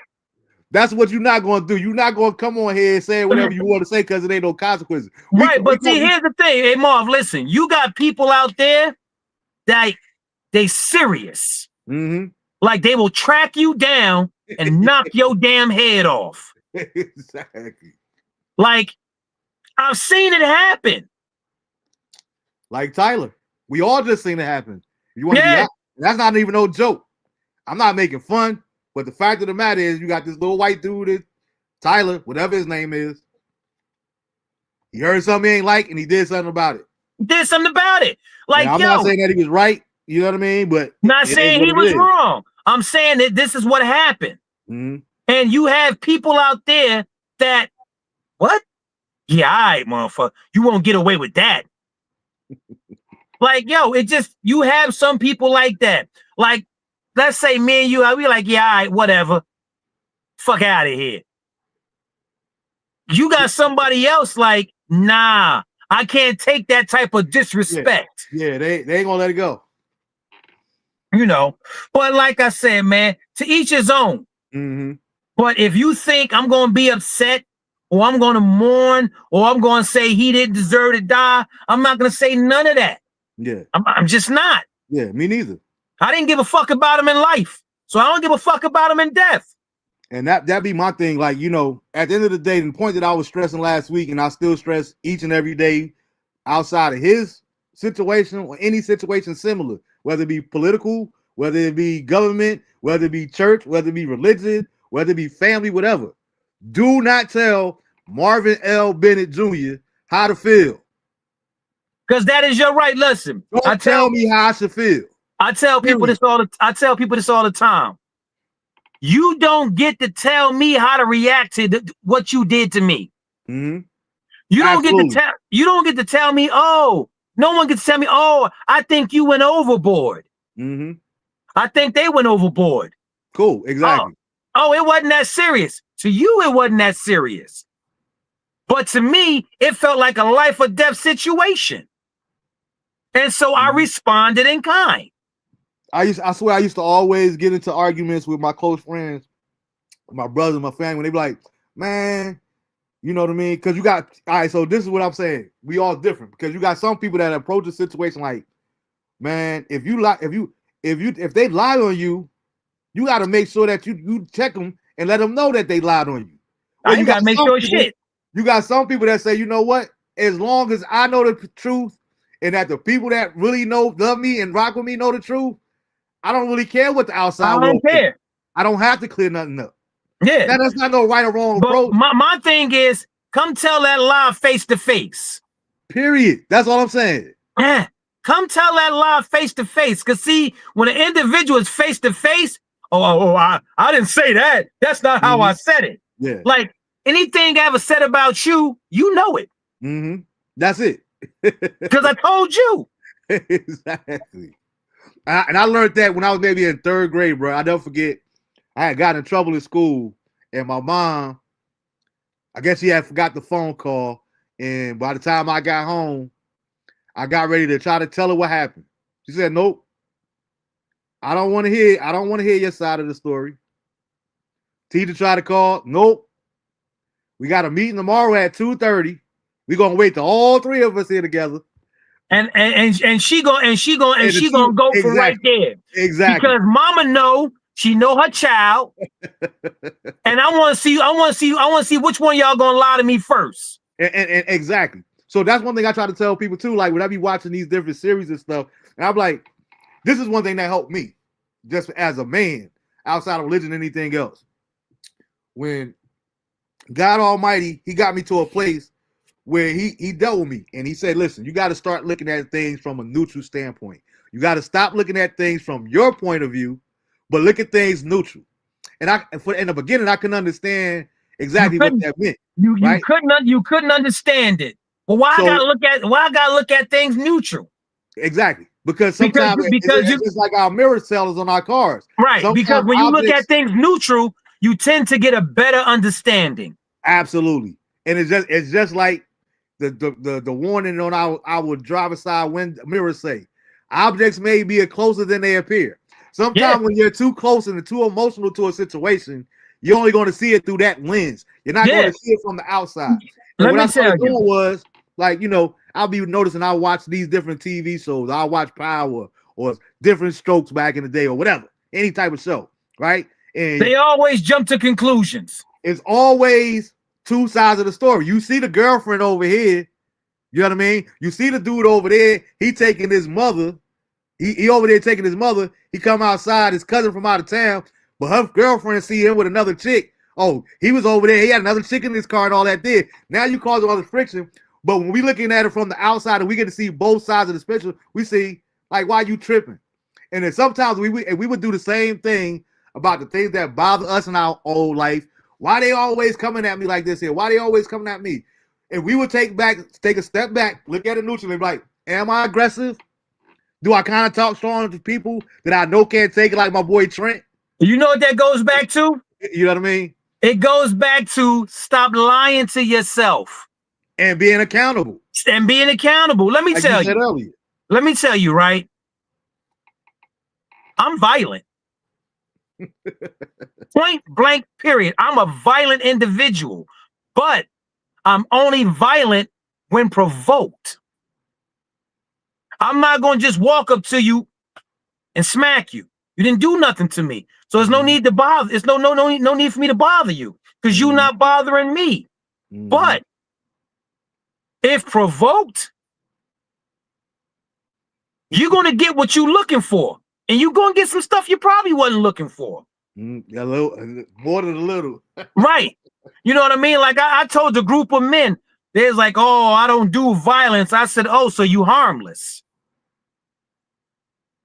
I said you harmless and no good to your wife, no good to your children. I said because you don't possess the gift of violence. I said because you're a violent individual does not mean you have to be a evil individual or out of control with it, or out of control individual. Yeah, like motherfuckers like, oh, I don't believe in violence. I do. So if he knocked your mom upside your head and left your mama in a coma, you good with that? Yeah. Nah, I'm gonna put you in the same hospital as my mama.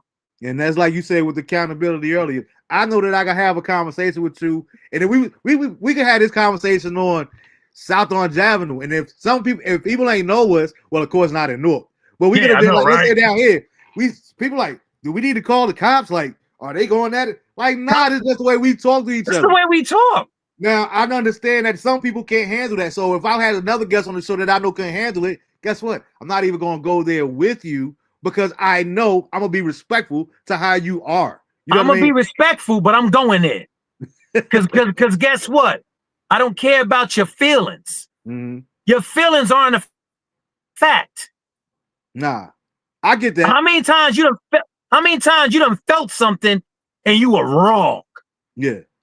And that's one reason I always stress to people when it comes in strictly pertaining to the show. Don't get it twisted. Yeah. I'm talking strictly with the show. With the show, this is not my show. This is our show. So therefore, I'm never trying to show myself or my feelings or it being about me. I try to stay completely neutral to both, you know what I mean, as a host, because I believe that that's what should be, that's the way things should be conducted. However, once the cameras is off, if you want to have a whole different conversation about we can have that conversation. I'm gonna say this, Marv. People would tell you, oh, well, that's how, well, you feel. They do that to dismiss your point. And it's very dismissive. Right. They do that to dismiss your point. Oh, well, you're feeling. I tell people, no, I don't deal with feelings. I'm dealing with what's at hand and facts. Mm-hmm. That's what I'm dealing with. Point blank, period.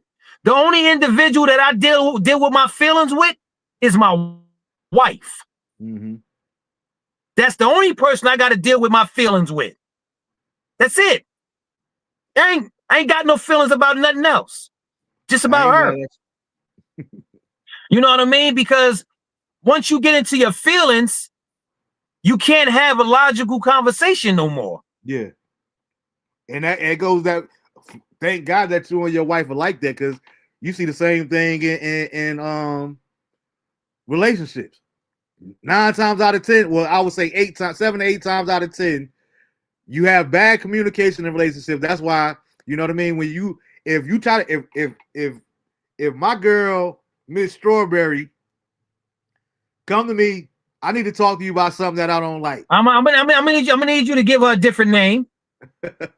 I'm gonna need you to give her a different name. We can call her Mrs. Jones, but you ain't gonna call her. I always try to use fruit. I always try to use fruit. No. We're not even gonna colors, call 'cause her. We're not we gonna know call enough her Miss Lane. Strawberry. No, we're not gonna do that. Well, Miss Coconut. Miss Coconut. How about that? We ain't good. Listen, ma'am, I am not in agreement with his bullshit right now. You should just call her Miss Lady. I don't want no problems. I'm with question you. Mark. How about that? Miss question mark. Miss Lady? Yeah, my girl, Miss.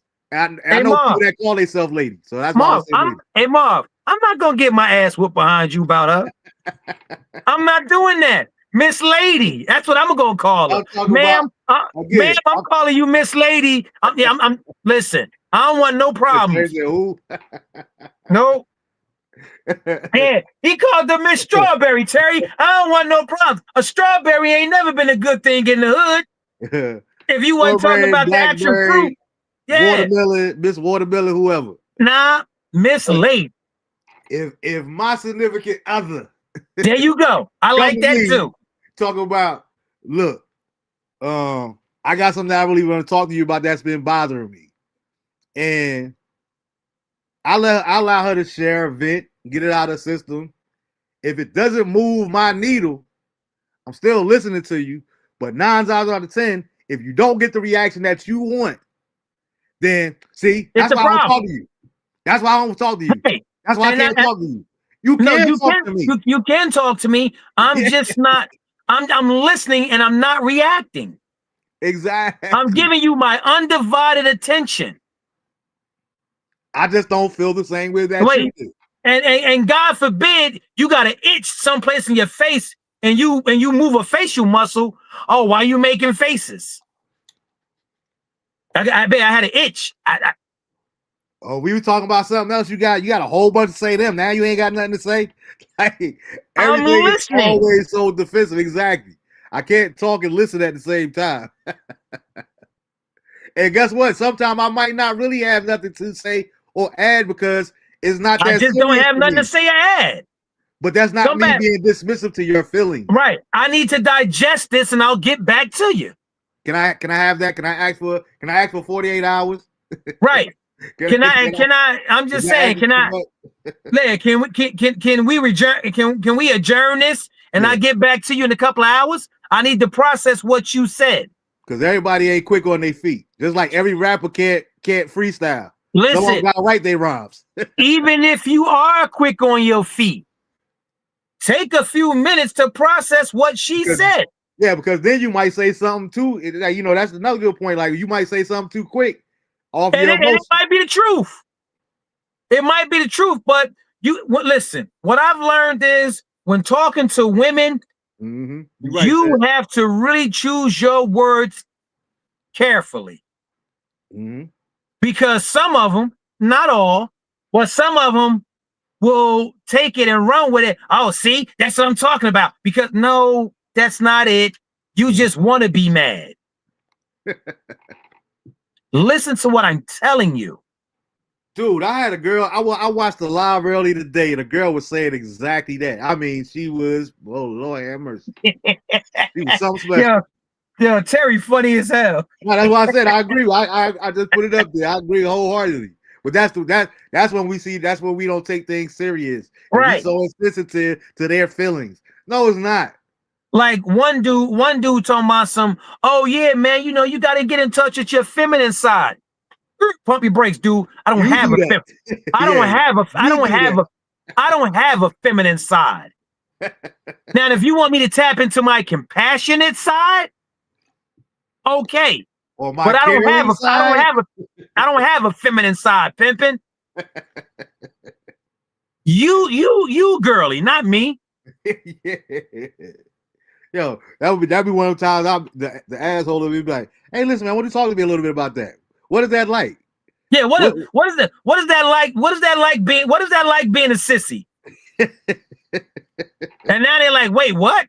You said you feminine. What is it like being a sissy? Like, yeah, man. Look, before we get out of here, though, I wanted to ask you about that too. Totally changed again. We gonna end it on a lighter note. right? Jerry said, "Chick told me that I haven't seen her since." I know that's right. Yeah. Don't tell me how to feel. Do not tell me how to feel, how to Right. think, or whatever. You should be happy that you got this, or you should be happy like Right. that's You should be happy that you have a man that's just not going to bend to someone's will and tell you the truth. exactly.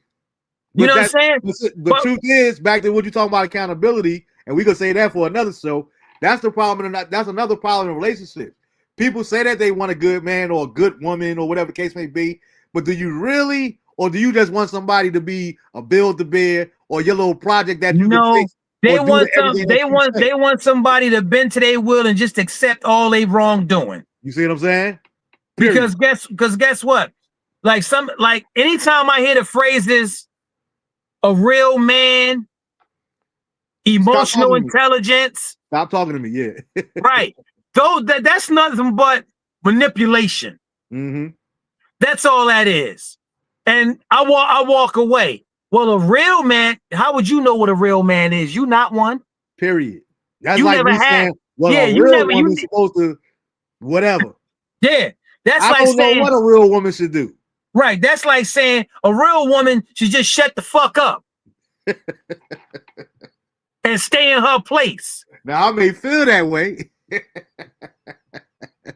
Like if I heard a dude say some shit like that, I'd be like, boy, oh, he must not love himself. But they so quick to say what a real man. Yeah. Let me tell you. I don't even talk. I don't even have conversations with people like that. And it's crazy like because guess what? Honestly, I don't care what most women think or say. If you're not coming and you're not level-headed, I don't care what you think or what you say. Because it ain't gonna move me one way or another. Because it's not gonna move me one way or the other. Mm-hmm. The only woman who I care about what she think and what she say is the one I lay next to at night. Absolutely. Because most women, they just want to manipulate you to do their bidding. Like a friend of mine, right? He was like, I stopped having female friends. He said, because female friends want you to do relationship stuff for them. And I thought about it. And he was right. In some cases, yeah. Oh, no. Wait, no, in some cases, when you out with your female friend, do you open a door for her? Not all of them. I'm just saying, but do you? Not all of them. You know, some I do, some I don't. Yeah. Do you help them? Like, that's relationship stuff. Now, some would say, oh, it's just common decency. No, it's not. And that's why I say something. Because I do have female friends that ain't gonna call on no dude to help them with nothing just to try to avoid that label. Yeah. I know for a fact that they look. I don't need no man to pump my gas. I don't need no man to come over here and help me put this bed together. You know what I mean? Because guess what? I wasn't coming to help you anyway. My wife ain't say I could help you. Mm-hmm. No. She didn't volunteer my services. And even You if on she your did, own. that's a conversation between me and her because you ain't gonna be volunteering me for nothing. Oh no, let me tell you. That's probably why I'm still single now. Your lady will solicit your services. Nah. Yo, it's just listen. It's just a relationship thing. And bro, just I'm like telling you that don't work for me though. listen, but That's it's why I don't also have no like relationship. it's also men will do it too. Like it's Absolutely. And then don't get me wrong. There's nothing wrong with it if you're not abusing it. And if you agree to it. Right. Yeah, And if you agree to it, there's nothing wrong with it. But don't when try to it's game. right, but when it's done and you think he automatically or she's supposed to automatically do it, then it becomes a problem. Yeah, for me, yeah, I'm the same way. You know what I mean? Like, my whole thing is, man, let's remove the labels. Mm-hmm. Whatever it is you do in private, keep it in private. Yeah. You know what I mean? Only label at this point I want to keep is, for me personally anyway, I keep saying I think I'm about ready to get into another relationship. I'm just telling my bro, well, and the listen, dudes out there like that. Before you get into another relationship, me and you gonna have to sit down and have a talk, young man. And I'm gonna hear you, but it ain't gonna change a lot. I'm telling you right. that. It ain't about changing. It's just a few things you're gonna need to know. No, I know. You figure how old are you now, Marv? I'll be 50 next month. You'll be 50 next. Okay, you'll be 50 next month. So it's a few things I'm gonna have to tell you, young man. Like, things have changed a little bit since you've dated last. Oh, I know. But you got to remember, too, I know about relationship now. Don't get that twisted. I was with the same I know you know person about for 26 relationships, years. but you haven't been in one in how long? It's been about too long. What, 7, 8 years now? You had to think about it. It's been too 7, long. 8 years. No, that's by choice, though. I know it is. Yeah. I know it's by choice. I think that's another conversation too for another day. But I think far too many people, they break up and jump into new relationships way too quick. You need to learn yourself. You need to don't do the work by yourself and heal. You know what I mean? Exactly. And they don't do the work. Yeah, stop jumping from relationship to relationship and then wonder why everything why it's always a problem. Like, because you don't even know yourself at the same time. But that's neither here nor there. But the label I was talking about, the only label that I want to keep, man, I figured that there's only one particular demographic that I haven't really tried at. And I don't know why they hit me earlier, but I'm like, why don't I try to find me a mute young lady? Like, that would be like, that's a win-win. I got a female and I don't have to worry about arguments. I don't have to worry about disagreements. Marv, stay single. Stay single. Stay single. Because honestly, it's an untapped resource, man. You're still gonna have to talk to her because you're gonna have to learn sign language now. You still got to talk, and trust me, she can aggravate the fuck out of you signing if she wants to. I don't have to hear it though. Yes, you got to see it. That's even worse. Nah, I can always close my eyes, bro. I know. Hey, listen, and then she gonna pop you. Like, so listen, don't do that to yourself. Hey, Mark, listen, that's a bad idea. It's a bad idea. Man. Listen, because I'm gonna be the guinea pig, bro. I'm gonna be the guinea pig. Because it's gonna come a time where you want to hear her soft voice tell you I love you. Nah, I can imagine that. All right. Hey, Terry, tell him, Terry. Terry said I'm on to something. No, he's not a Terry. Don't listen to him. He's not on to shit. It's an untapped resource, bro. Listen, he's not old enough to be on to something. He's too young. Resource. Listen, he got like about 4 more years before he can start being on to something. He's not on to anything. Don't listen to Marv. I'm gonna go get me a mute. Don't do it. I'm gonna report back on y'all. I'm telling you, man. Don't do it. I'm gonna take one for the team, man. I'm gonna be the guinea pig on this Marv, listen. I've seen deaf couples arguing with each other.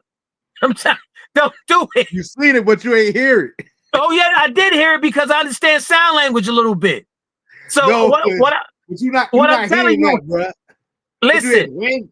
Oh no, you gonna hear it. You gonna hear it. You know what I'm saying? You gonna hear it. It just is what it is. And it still Like, ain't as loud as nagging, bro. you, I don't care what you say. guess what? Your face it's worse. It's worse because if you turn your back, you get the And I'm not turning around. That's gonna yeah, piss but then you you off get even the more. and then you get the turning of your head. It's worse.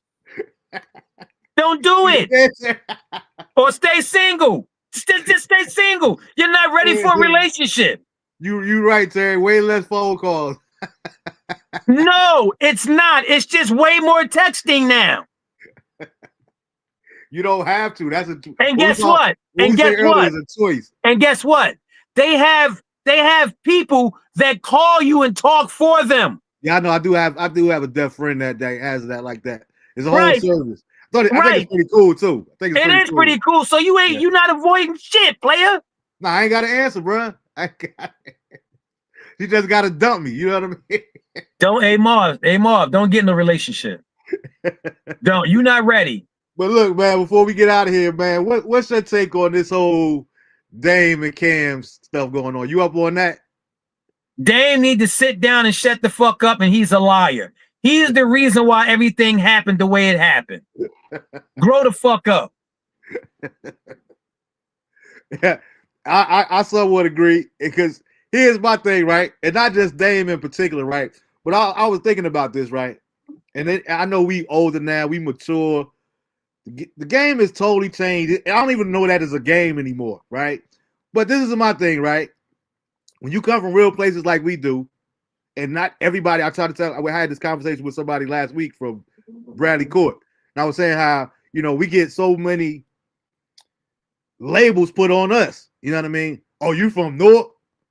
How many cars you done stole? You from North? I don't know. Ask your mama. Yeah, I ain't never stole a car. Everybody from North don't know how to steal cars, whatever.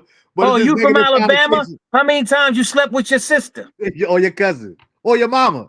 Or your mama? I mean? But then that'd be you don't like those? Yeah, you don't like those stereotypes? Well, shut the fuck up. Yeah. But it's always funny to me how these days, bro, when you look at, I call them, I don't even spell it the way he do. I spell it like the real word, whack, because he absolutely whacked to me. You got Whack 100. You got Big U. You got all these dudes out here that's supposed to be real ones, and they out here running their mouth more than anybody. Because they're not real ones. That's my point. And jokers, he's looking up to these jokers. And like I said, me personally, I used to rock with Dame. I like the way Dame stood on business and all this other kind of stuff. But now, bruh, you out here reaching. Like, let me tell you, Dame was always reaching. You understand? Dame was always reaching. You know what I'm saying? Dame has always been that individual, right? The more money he got, the more arrogant and disrespectful he became. Mm-hmm. Oh, you're not a boss. You're not a boss. Look at you now, nigga. You wish you had a boss to pay you. Yeah. And see, that's my thing. What I was talking about earlier when we were talking about addiction and things like that. For me, that's the difference, right? Because at one time, I want to say maybe 2, maybe 3 years ago, I thought Dame had turned over a new leaf, so to speak. Why? Right? Why'd you think that? Because he presented himself as a lot more humble. You know what I mean? Even in different little conversations I would see him have, because I follow him on Instagram and stuff like that. He wasn't talking like he was talking back in the 90s. So you go from that era to appearing humble. Now you back to talking reckless. Well, see, like, here's the thing. What?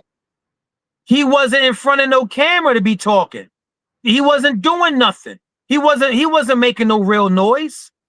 No, I'm saying. I'm telling you, like. So I'm just saying. When the pandemic first happened and everything started changing to where we couldn't go outside, you would see him and Cam on Instagram together. When who couldn't go outside? Well, whatever. You know what I mean? No, I don't, because I was outside. Oh, I definitely was. Me too. Like, but you know what I'm talking about when they locked, 2020, March 2020. Yeah. Like, it wasn't no concerts. There was no, comedy shows. What happened is Dame thinks everybody owes him something. And Dame, that's don't what I nobody was owe getting you. to. Everybody, don't nobody owe you nothing. Now we both believe in loyalty, right? So that tell me like that to you. Like at what point do you feel I'm with you because I don't believe that nobody owe you nothing, right? Even if they gave you a break. Ain't that, if that's because you gave me an opportunity and I become this here. You made money off of my opportunity. So yeah, you know what I mean? You know what I'm saying? You know, that's one of them great areas, but the people be like, you know, man, look, if you got 100 million, you could at least break them off with 10 and all this here. Why am I gonna break you off with 10 million and you talking shit about me? That's what I'm asking you, bro. You can asking me mother questions. Mother made you, motherfuck you. Yeah. Where do you draw your line at? But so what? So what? I got 100 million. I made 100 million. I don't have to give you nothing if I choose not to. Absolutely. But I'm saying, for you personally, where do you draw the line at with your loyalty? I said something the other day. You can only be betrayed by people you trust. I believe that. No, that's a fact. If you don't trust them, you can't be betrayed by them. I sort of say the same thing when it comes to like people like love too. Like, I don't believe that nobody can really truly hurt you that you don't love. Like, right. Or that's just my interpretation. Because, and you would be right. But people get in their feelings. Yeah, but everybody's not like that's what I'm saying. Right. Everybody's Here's not my like thing, that. Right? Whatever you say about me publicly, you say it to my face before you said it publicly. I'm all right with it because you told me. But everybody don't move like that. Right. You know what I'm saying? Can't nobody mess our relationship up but you. Mm-hmm. Can't nobody come to me like, yo, your man, he a snake. All right, well, he ain't snake me. He always been a stand-up dude with me. Mm-hmm. He might have snaked you because he don't like you. He likes me. Oh, I just don't care about you. Like, right. So that brings me to another point, right? You see this a lot of times, especially like with 50. 50, I call 50 King Petty. 50 is the king of pettiness, right? But he's a snitch, but okay. For people that have that same type of mentality, like, how is it that, or how do you feel about this? Like here, and I'm quite sure I know, but I'm gonna give you the opportunity to say it. Like, you take me, you, Algernon Hall, right? Me, you, Al, we all three of us is cool. We all bros. My guy. Me and Al have a falling out. Do you have to pick a side now? Nope. But what if Al tell you, man, if you keep on rocking with Marvin, you know what he did, man, we ain't cool no more. You made that decision, not me, bro. I feel you on that. Again, well, like I said earlier, like you can't tell me how to feel. Right. I'm not going to tell me who I can be friends with or who not. I'm not going to talk to you about him, and I'm not going to talk to him about you. I'm going to keep y'all separate from one another when it comes to dealing with me. Yeah. Y'all not rocking with each other. That's cool. That's between y'all two. That's something that y'all got going on. Yeah. Now, if y'all want me to mediate, all right, cool, I'll do that. I'll be the neutral party. Yeah. And I'll tell you if you wrong, if you wrong. In my opinion. Yeah. You know what I'm saying? In my opinion.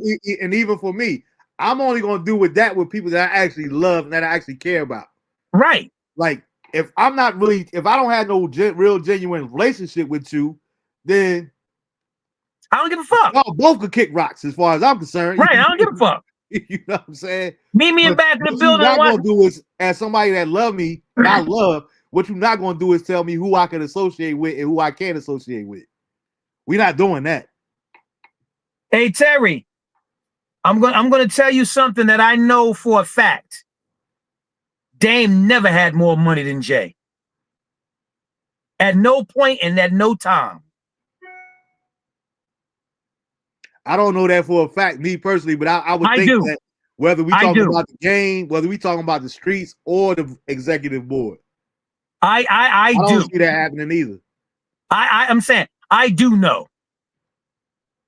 Dame has never had more money than Jay.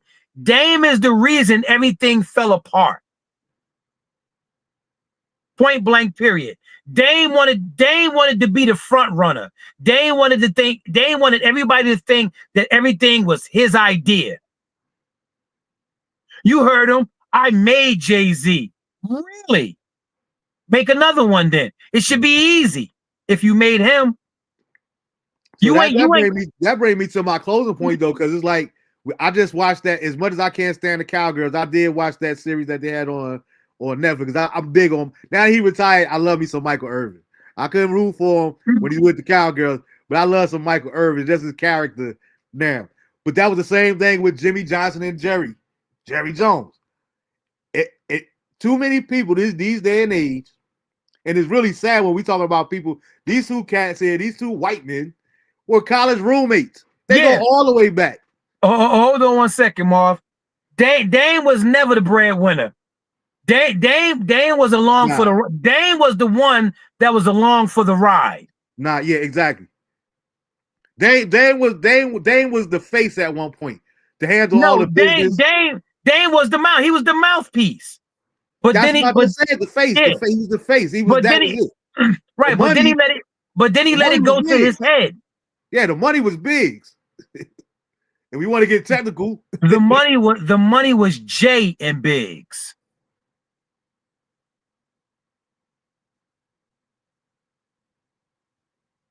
That's who the money belonged to. Jay and Biggs. It's just like anything else. Usually the Puffy said it best years and years ago. And I was saying it before Puffy even made it famous. I know people that heard me say this in West Side. Real bad boys move in silence.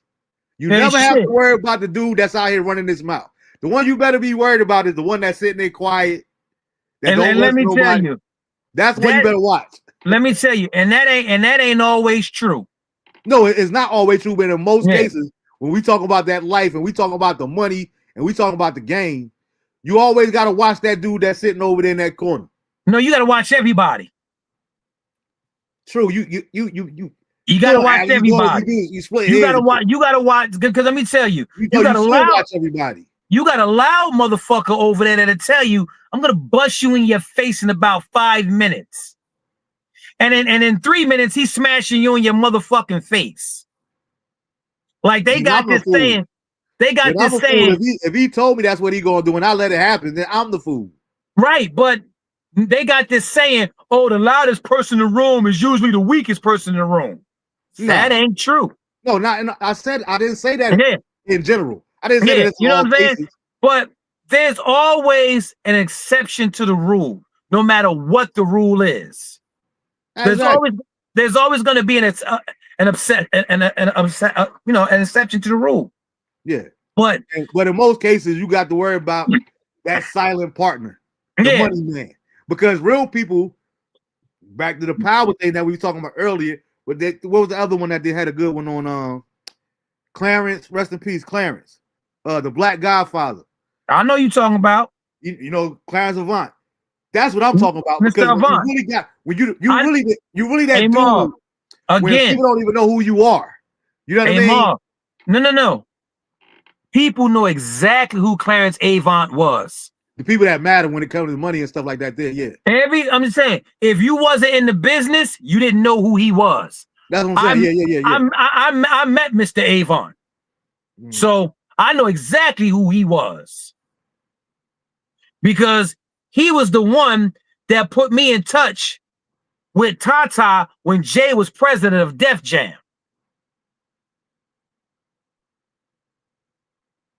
So I know exactly who Mr. Avant was. Yeah. Again, you know who he is. The average person did not know who he was. No. Even though he was the person that you wanted to know. That you should know. That's what I'm saying. Real power like that there is, to me, or the difference, like they always talk about the difference between rich and wealth. I would like the type of be that person that live all the way up in the mountains where everybody else is getting the credit. You know what I mean? I don't want the fame. Well, some people are like that. Some people want to be able to live their life. And that's my point. You know, some people want to be some people want fame. You know, some people everybody, want. That's what I'm saying. No right or wrong. Some people want the fame and chaos. I would never want to know what it's like to be Michael Jackson, where I can't go nowhere, and people not be ready to trample me. But it's like that though. You know, like at the end of the day, Dame messed up a good situation. I think he did too. And then, then the flip side of it too, that the other thing that I don't like about this era that we live in now is you got way too much what I call fake beef for clicks and bait. You know what I mean? A lot of this stuff is orchestrated these days. Yes, you know, it is. Look, Let me tell you. If we beef, look, we're going to get on the show, right? And we're going to have an all-out argument. And that's going to give both of us more views. You know what I mean? Like, I ain't with all that strategic fake stuff. Nah, because when I see you in public, I might punch you in the face because you probably said some shit that I didn't like. Now I got to open you up. And whether we agree to it or not, exactly. Whether we agree to it or not. Now it's a real beef. Like I'm not. I want to be. Forget rich. I'd rather be wealthy than famous. Let me tell you.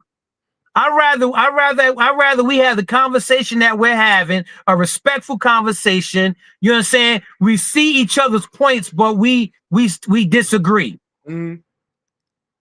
I'd rather have that conversation. I don't want to have a conversation where I'm taking jabs at you. Yeah. You know what I mean? That's because that's not me. I don't want somebody to come on to my show and I blindside you with some negativity. Whatever we talk about, I'm not trying to blindside you or talk about nothing that you don't want to talk about. I'm not gonna, they be like, you gotta ask the tough questions. That man not here for me to ask him tough questions. That man is here to promote whatever he's promoting right now. Mm-hmm. So that's what we're gonna do. We're gonna promote that. If he's okay, if he or she is okay with talking about it, let them segue into it. Yeah. And I'm not here. You don't get no argument with me from there.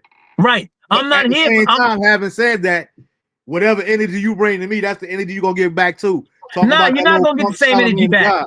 You know but that's the whole thing. Fucking with me, you're not going to get the same energy back. You're just not. Because I'm going to hit you with that shit 10 times more. No, that's what I'm saying. If you open up that can, that's where we going. And that's exactly what Charlamagne did in that interview. He was being messy. And he wasn't ready for Dame to get messy with him. Dame always starts. Dame always starts because before they got on air, Dame, I bet you my house is bigger than yours. No, he said that during the interview. I'm just saying, but Dame was talking shit before the interview even started. You understand? Like, you ain't gonna talk shit to me off camera and think I'm gonna make nice with you on camera.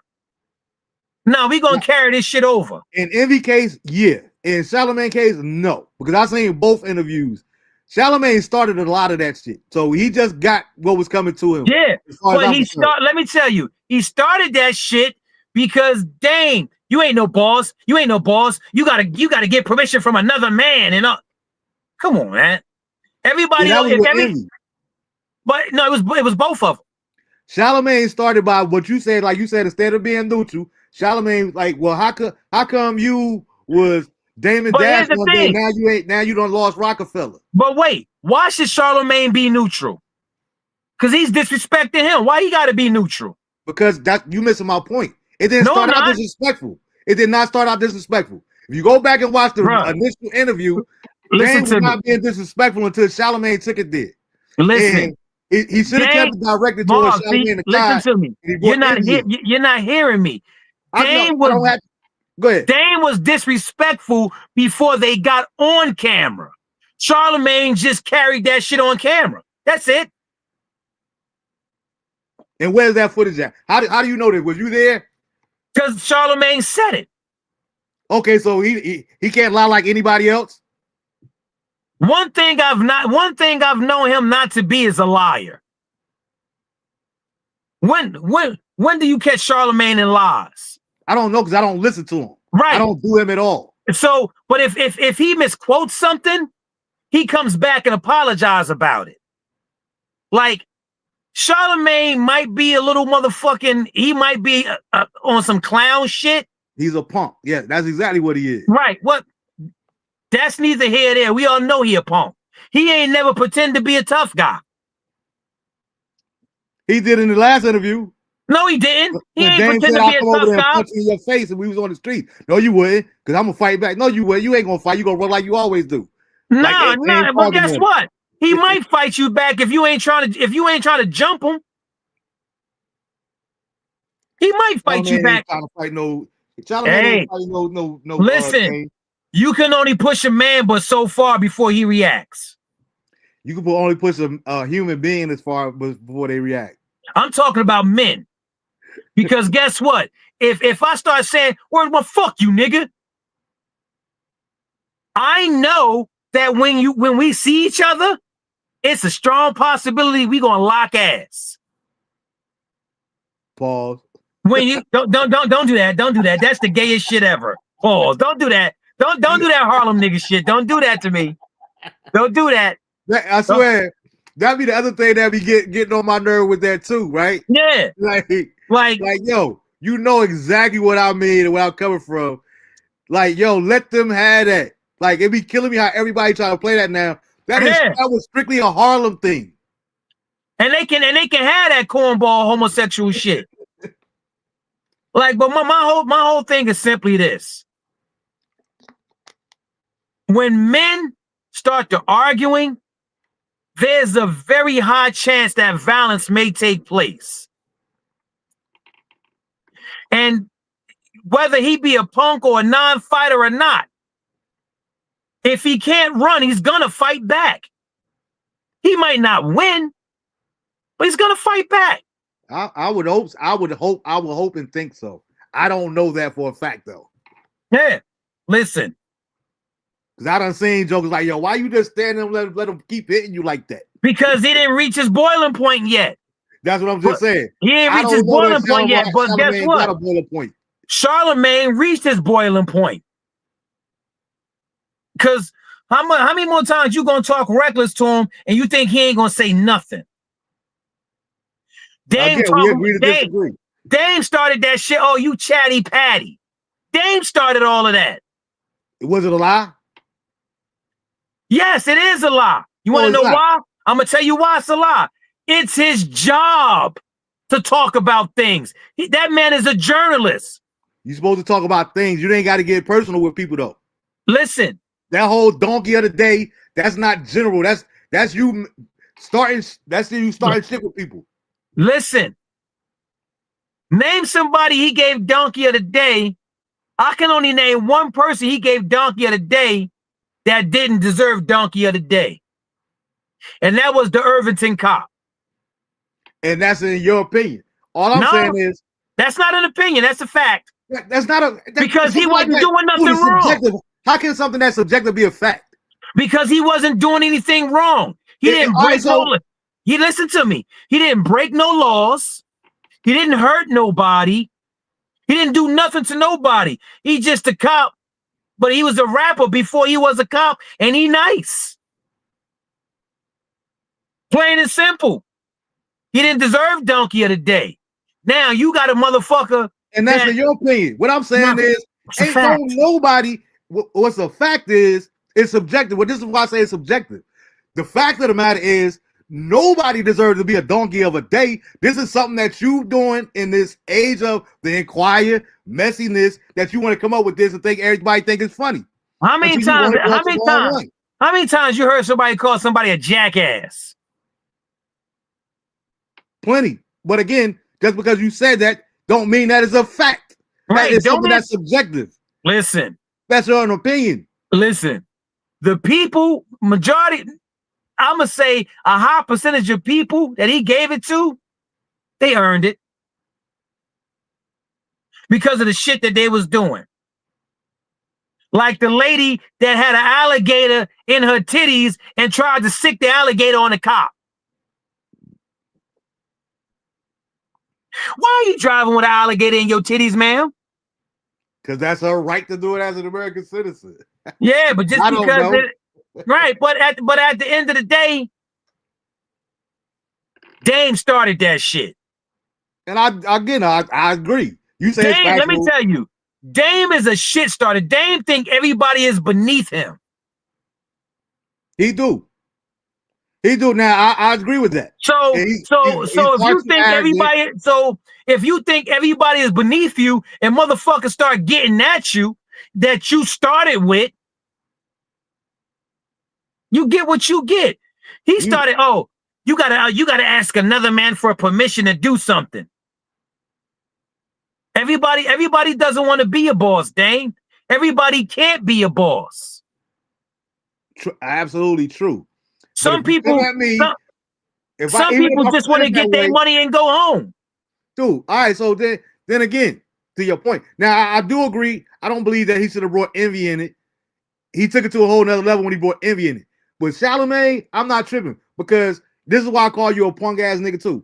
Because you ain't had that same energy when Birdman came up there to check you with that same type of stuff. You ain't had that same energy when Fredro Starr was sitting there talking about how you'll punch her in your face. You ain't had nothing to say. And guess what? Hold on. But if you look off camera, they got a bunch of niggas with them. Who? So who's really the soft one? The cat that brought a bunch of dudes with him to the interview, or the cat behind the microphone? Now I'm saying the cat that brought a bunch of dudes. You think they ain't got no security up there in Hot 97? Let me say they ain't got enough. I've been to Hot 97. They ain't got enough security. I ain't saying whether they got enough or not. You think they ain't got no security? They ain't got nobody ready? And I'm telling you, they don't have enough, Marv. Okay. See, you in my world. Listen, you coming into my world now. Equated to them having someone. They don't have enough.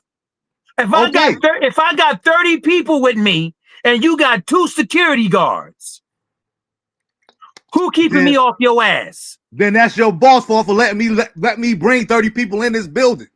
Listen, hey Marv, who's the bigger coward? The cat that brought 30 people with him acting tough, or somebody who ain't never did nothing street related in his life? Or the guy that made a joke? Like I said earlier, if you can't catch a mouth, if you can't cash a check that your mouth can't cash, shut up. No. Period. You have freedom of speech. All right, and you got your freedom to get your ass whipped too. Yes, you do. And then you got the freedom. Times Square you did. But guess what? And then you got the freedom to go to jail when he pressed charges on you. Absolutely. So absolutely. Right. It's a vicious cycle. You gotta know. Listen. You gotta know when to look at a coward and go, I know you coward. Wait, you know who scared Charlamagne half to fucking death? Nelly. Charlamagne said ain't nobody ever scared him like that but Nelly. When Charlamagne was talking, Nelly told him, it's all right, man. That's why I keep lawyers for cats like you. And Nelly was up there by himself. See, it's a difference when you by yourself and you talking shit, opposed to you got 30 people with you. 10 people with you. From what I seen with his last one anyway, it only looked like Dame had his boy with him and maybe somebody outside. Dame ain't come up there with no. First of all, Dame ain't even got 30 people to roll with him right now. Yeah, he do. He does. But here's the thing. But guess what? He ain't have a bunch of people with him, and you saw how the conversation went. Because Charlamagne know that Dame wasn't gonna go there with him. Yes, like but at least that's smart enough to know that he ain't trying to be sued or go to jail behind no dumb shit about not. Dame is not that smart. He's not that smart. I think he is. Stop giving him. If he was so smart, he wouldn't have fucked up that Rockefeller dynasty. Here you go again. Apples and oranges. Just like it ain't apples and oranges. Hold up. It is. It's apples and oranges to me. Like the reason I say that he would have did that because tangerine. What's my boy name? Lee Daniels. He rolled up to him at an award show. Like, yo, where my money at? With all that security, he ain't put his hands on him. But yo, you said that you had $2 million for me. He ran down on him where he was at with all those people. He ain't go out there deep. He checked him in front of everybody, but he didn't cross the line. He was smart enough not to cross the line because they don't need to go into jail over this. There's cameras everywhere, bro. Why do I want the street talking about? Why do I want to come out here to fight at 3 o'clock like the old school days? A 3 o'clock hour where we all meeting this. We got 300 people watching us fight. Hey, listen, everybody. You know what? Nah, you good. If the man is so smart, why are you lying about being the chairperson of revolt? That's not smart. That's easy. That's easy to figure out. That's easy to figure out, Dane. They made a phone call and debunked that shit in 2 seconds. Did he get sued over it? Huh? Did he get sued over it? I don't know. I don't know if there's. I don't know if there's. I don't know if play the game. Marv, I don't know if there's any legal ground to sue him over it. He doesn't know how to play the game, Marv. Dame doesn't know how to play the game. That's why he's in the position he in, because he doesn't know how to play the game. Dame. And what? So that's my point too. And I'm not defending Dame at all, but everybody keeps saying that. That's why he's in the position that he's in. Every time I see Dame is out here looking on a yacht. He's overlooking mountains and everything else. How do we know what position he in? I don't know him personally. He's not. Let me tell you. That he used to. Let me tell you. Is Dame poor? No. But does he have what he should have?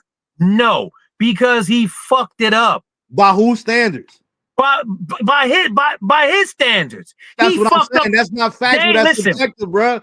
No, it's not. By business. That statement alone is that he should have more than what he has. Listen, that's a matter of an opinion. No, that's not an opinion. That's who. If he never fucked up the business, he would have more. Do you listen? You got the best rapper on the fucking planet on a label that you own a third in. Let that man do what he do and shut the fuck up and get this money. But Dame wanted to be the front runner and a spotlight on him.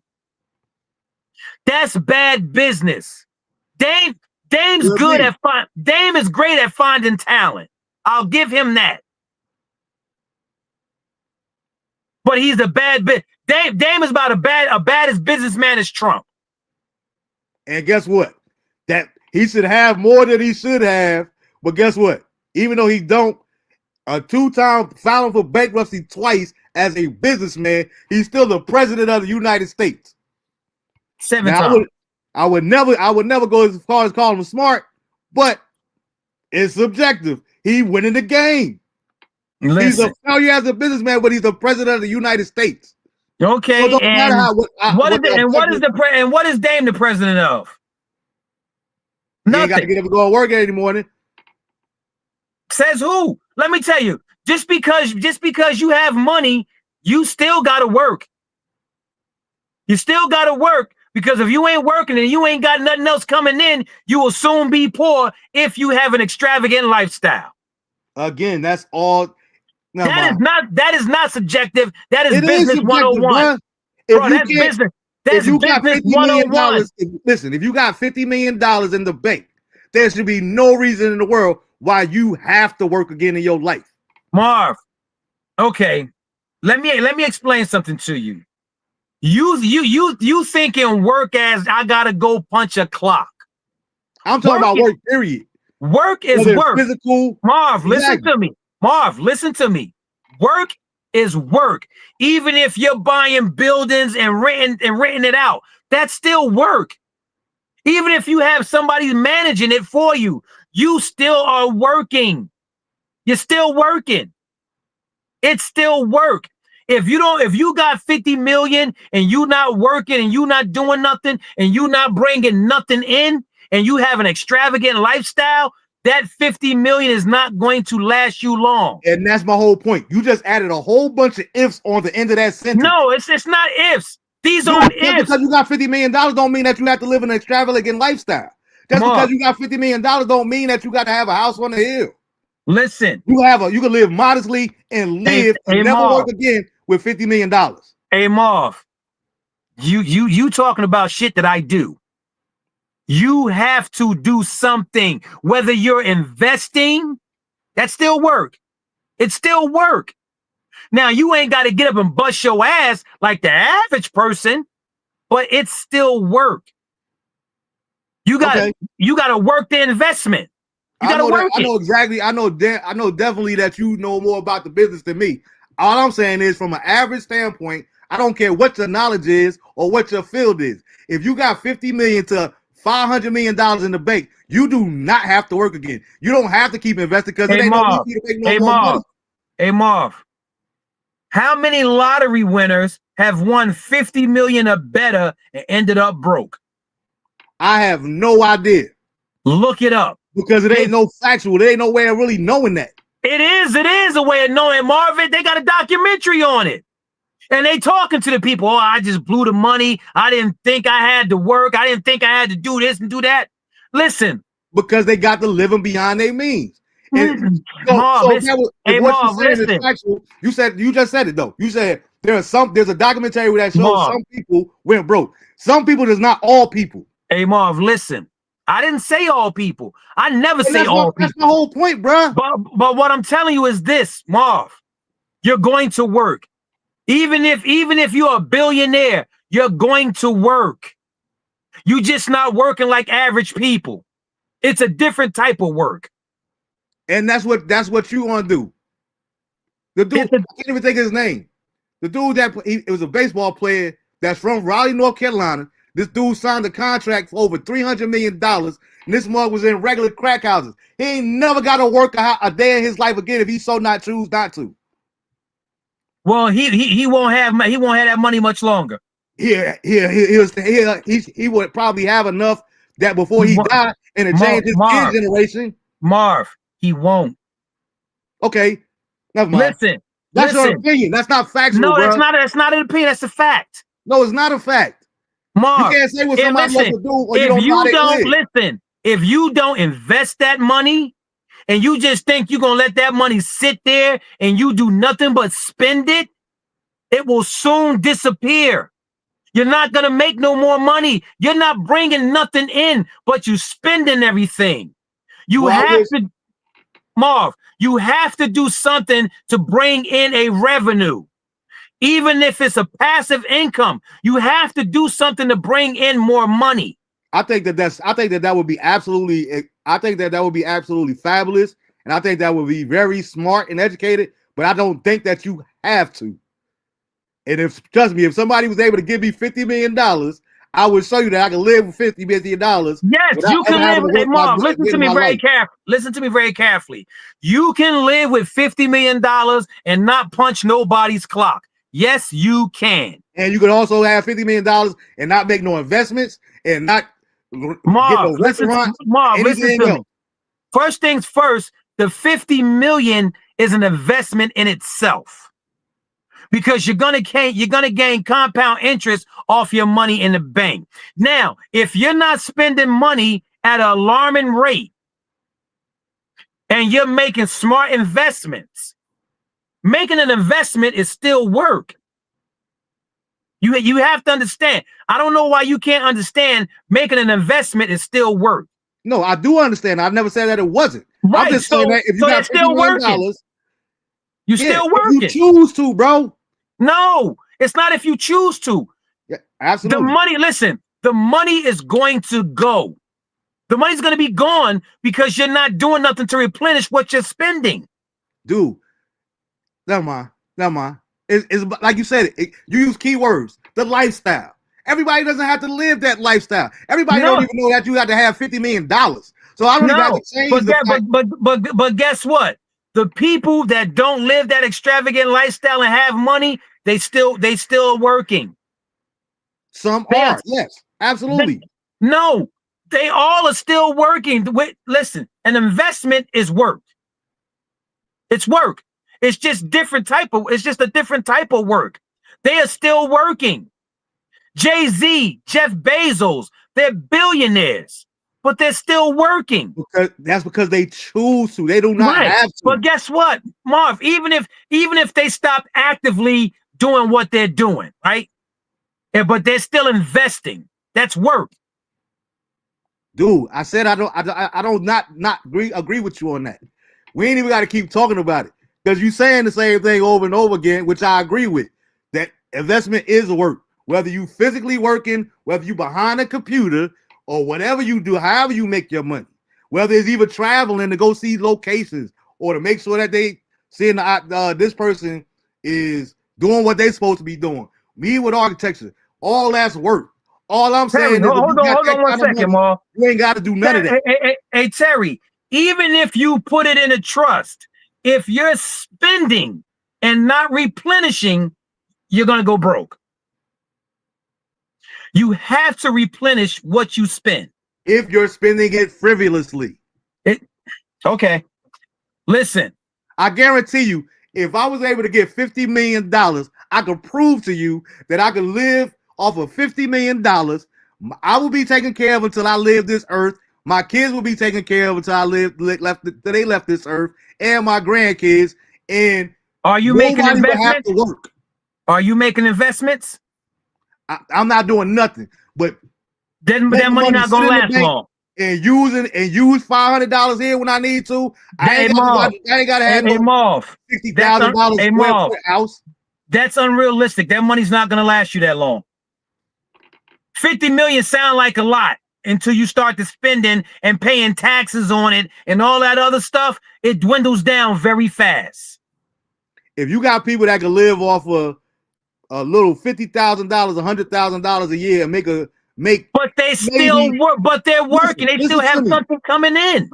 If you work all your life and you never see $2 million, you mean to tell me you can't have $50 million and never work? Make that make sense, bro. No, you can't. Because guess what? You're gonna make investments. That's work. Understand, like I said before, you're not going to punch a clock. You're not going to do conventional work. You're not going to do conventional work. You're not. I agree 1,000%, Terry. They trying to remain billionaires. I don't really care how much money I leave this earth with when I ain't got, you know what I mean? I can't take none of it with me. Let me tell you. What you guys are saying, it makes me understand that you guys don't understand money. I understand the fact. Now, what's factual is that I can't, no matter whether I got 50 cents or I got $50 million, I can't take none of it with me. Now, that's a fact. See, now you're switching up. Now you're switching it up. You're trying to move the goalpost right now. It's not about, it's not about taking it with you. The thing was, I don't have to work. No, you don't have to punch a clock conventionally. But if you have to invest, listen, if you're investing, if you're taking part of this money, putting it over here so it can gain compound interest, it's still work. It's still work. And again, I'm done. I think that would be very smart for you to invest. And I also think that it's factual that you don't have to. And you will be all right. You won't, but that's the thing. You won't be all right. Hey, Marv, you're not going to be all right because it's not being replenished. In order for you to be all right, it has to be replenished. Remember when they said they thought $1 million, you can live a lifetime off of $1 million?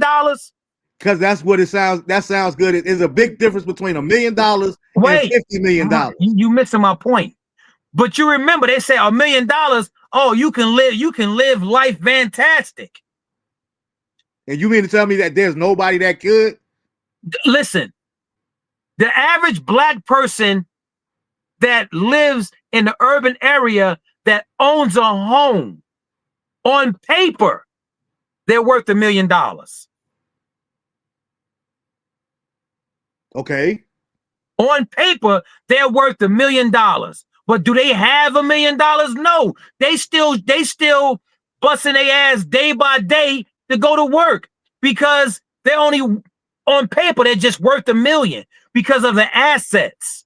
Like, yo, you have to replenish. You have to do something. You can't just live off that money and do absolutely nothing. Okay. You can't. You have to replenish it. That's the way you feel. That's not a feeling. That's not a feeling, Marv. You cannot tell me that everybody that everybody that got money continually invest that money to stay rich. They do.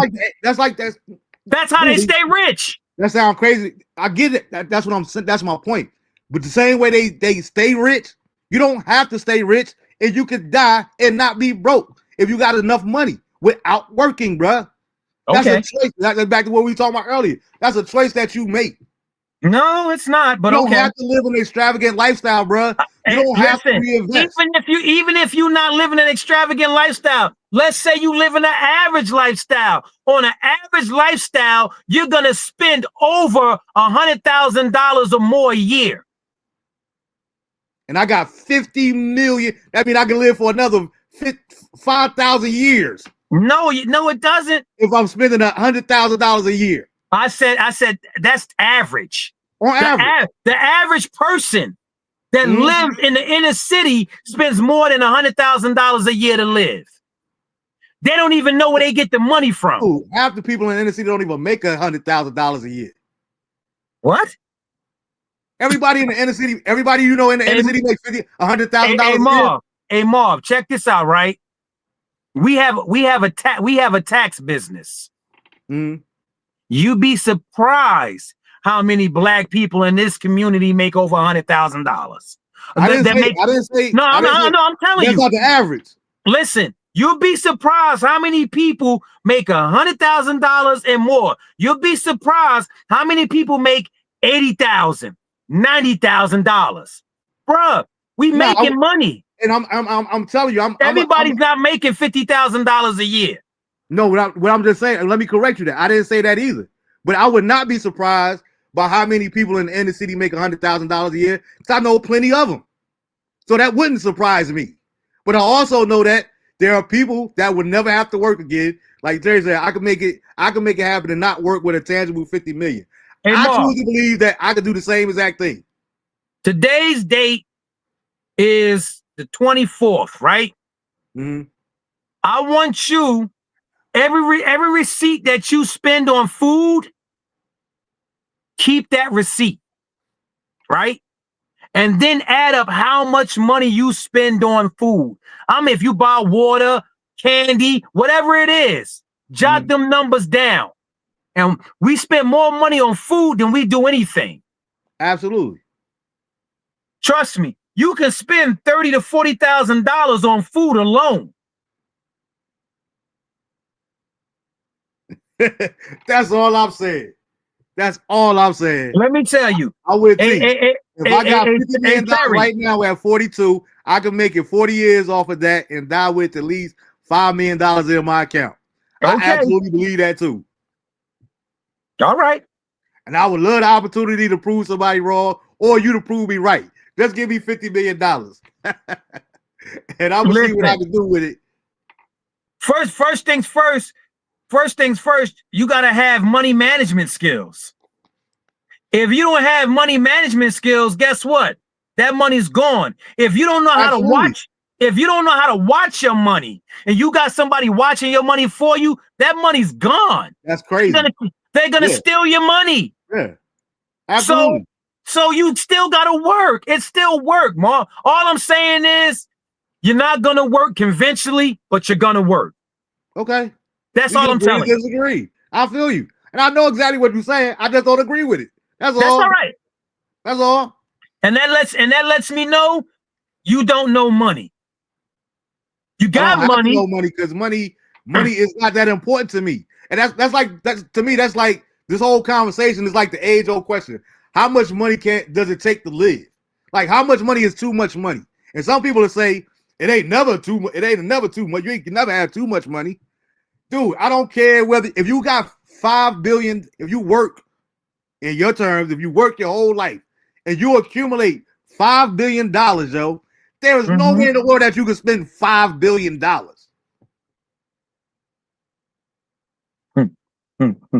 You can't invest. But you don't have to do anything. I tell you this, right? I know at least 10 people that had millions that are broke right now because of the lifestyle that they live. It wasn't just Marv. It wasn't just a lifestyle. Like I said, bad money management, thinking they don't have to do nothing, just living every day, going through our everyday spending, but nothing was coming back in. But you get it, you just disagree with it. And that's cool. But I'm telling you, Yeah, you're gonna I'm here work. to tell you. I don't have no problem with the word you said it. I just don't look at it's not a fact. That's not a proven fact that you can't live. Terry said I got an associate degree in accounting. I definitely further my education and obtain a doctorate degree just to learn how to maintain my money more responsibly. I bet he did. I bet he did. And so he should be understanding that what I'm saying. You're going to work. You're just not going to work the average job.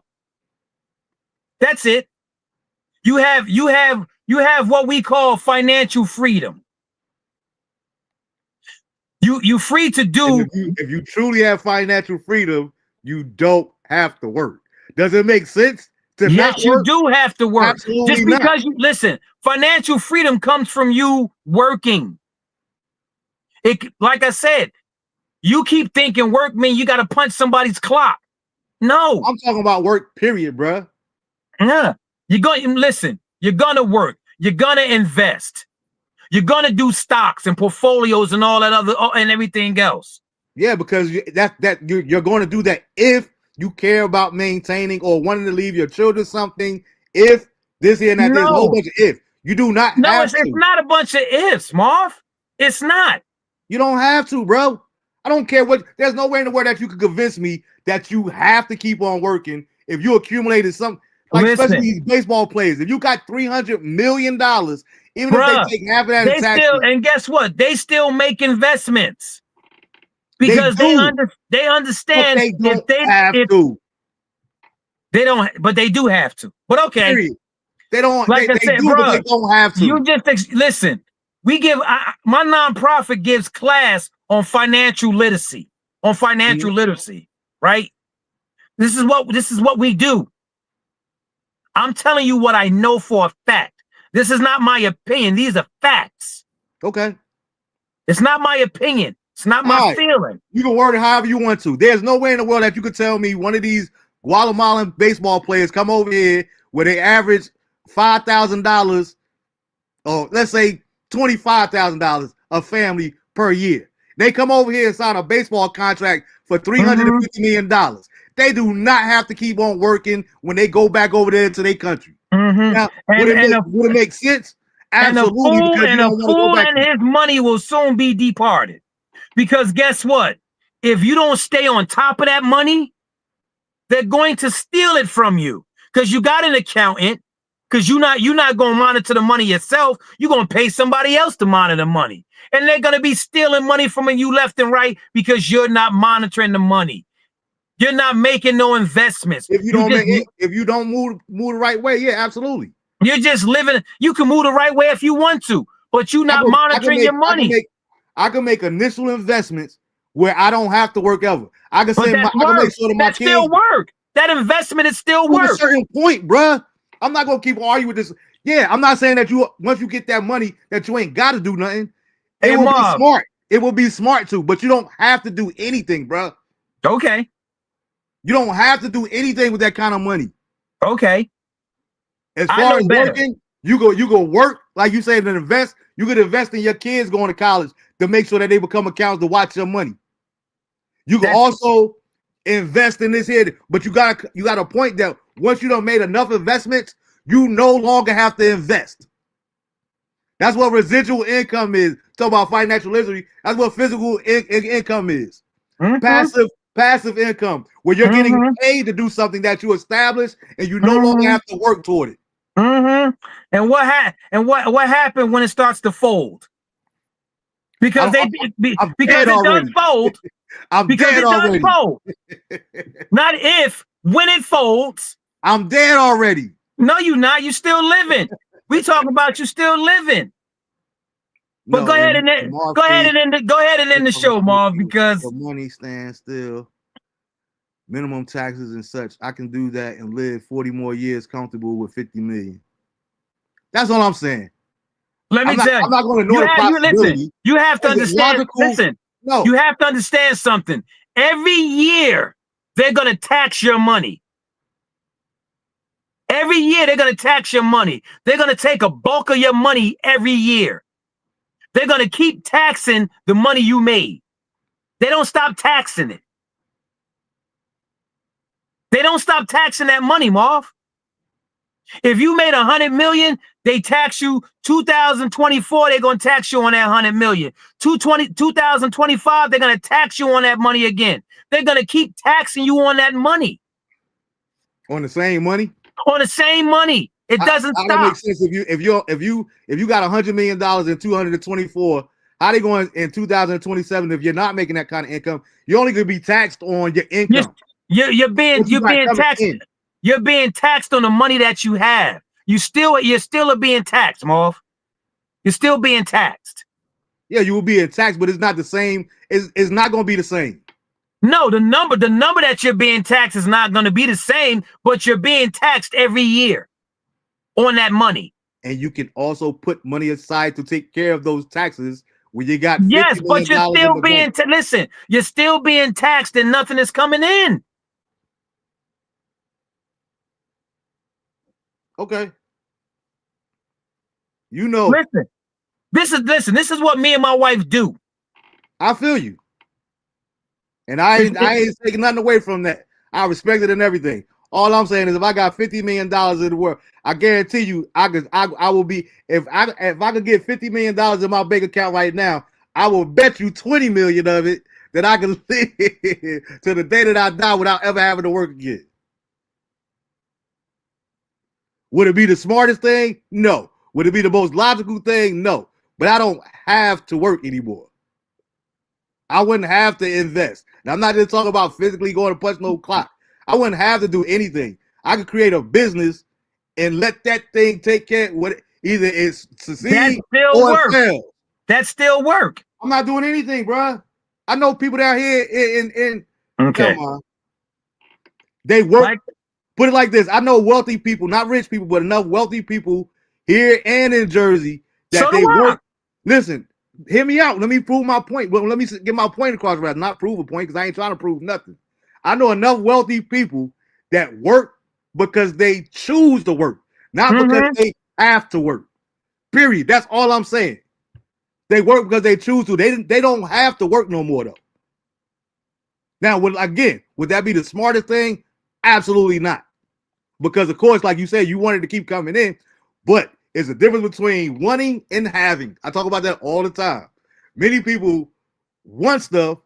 No, there's a difference between wanting and needing. You don't need to work at that point. You don't have to work at that point. You may want to, but you don't have to. Okay. Terry said it. This last one here. Terry said if it's in a trust, they tax what you spend. I read it already. But just listen, they're not going to tax that 50 million. They tax you every year. It's a tax payment on the 50. Listen, yeah. Because I see what he's saying, and I know what you're saying too. But I think it's different. It probably differ in what's the name, because same thing with what's old boy name? I don't follow baseball like that. Tohani. That was a big deal when he signed this $700 million contract, and why he wanted to get paid in a certain type of way, because when you come from overseas over here, the USA can't tax you, and the taxes that they pay over there, even though you're getting it from a entity, the Major League Baseball, which is an American institution, they can't tax. Let me tell you, he still has to pay taxes in America because he made the money in America. Yeah, but it's not the same. That's what I'm talking about. It's not the same. It's not about whether it's the same or not. He still has to pay taxes on it. Dude, we never argued about that. Now, once the money leaves the country, after he pays taxes on it and the money leaves the country, no, he doesn't have to pay taxes on the money that left the country. But that check that comes to him every game, he got to pay taxes on it. Until he doesn't play anymore. Until he doesn't. Any check that he gets from a entity in America, it has American tax applied to that check. It just is what it is. American tax applied to that check. I feel you.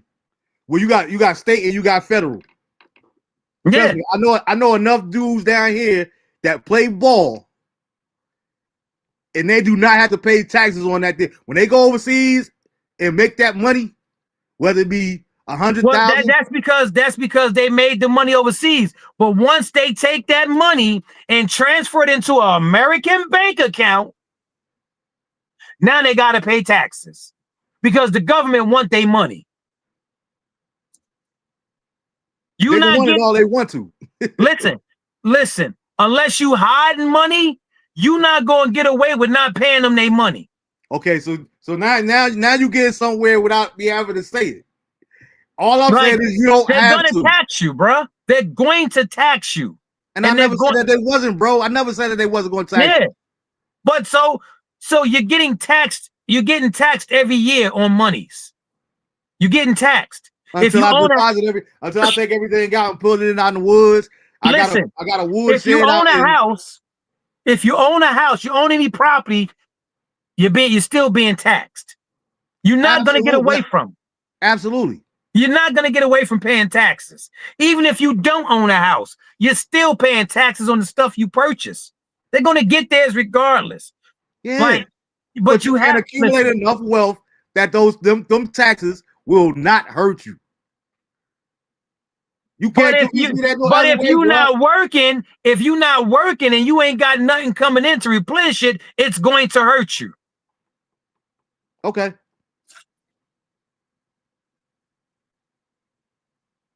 All right. But me and you, we both long-winded. We'll be here till the sun come up.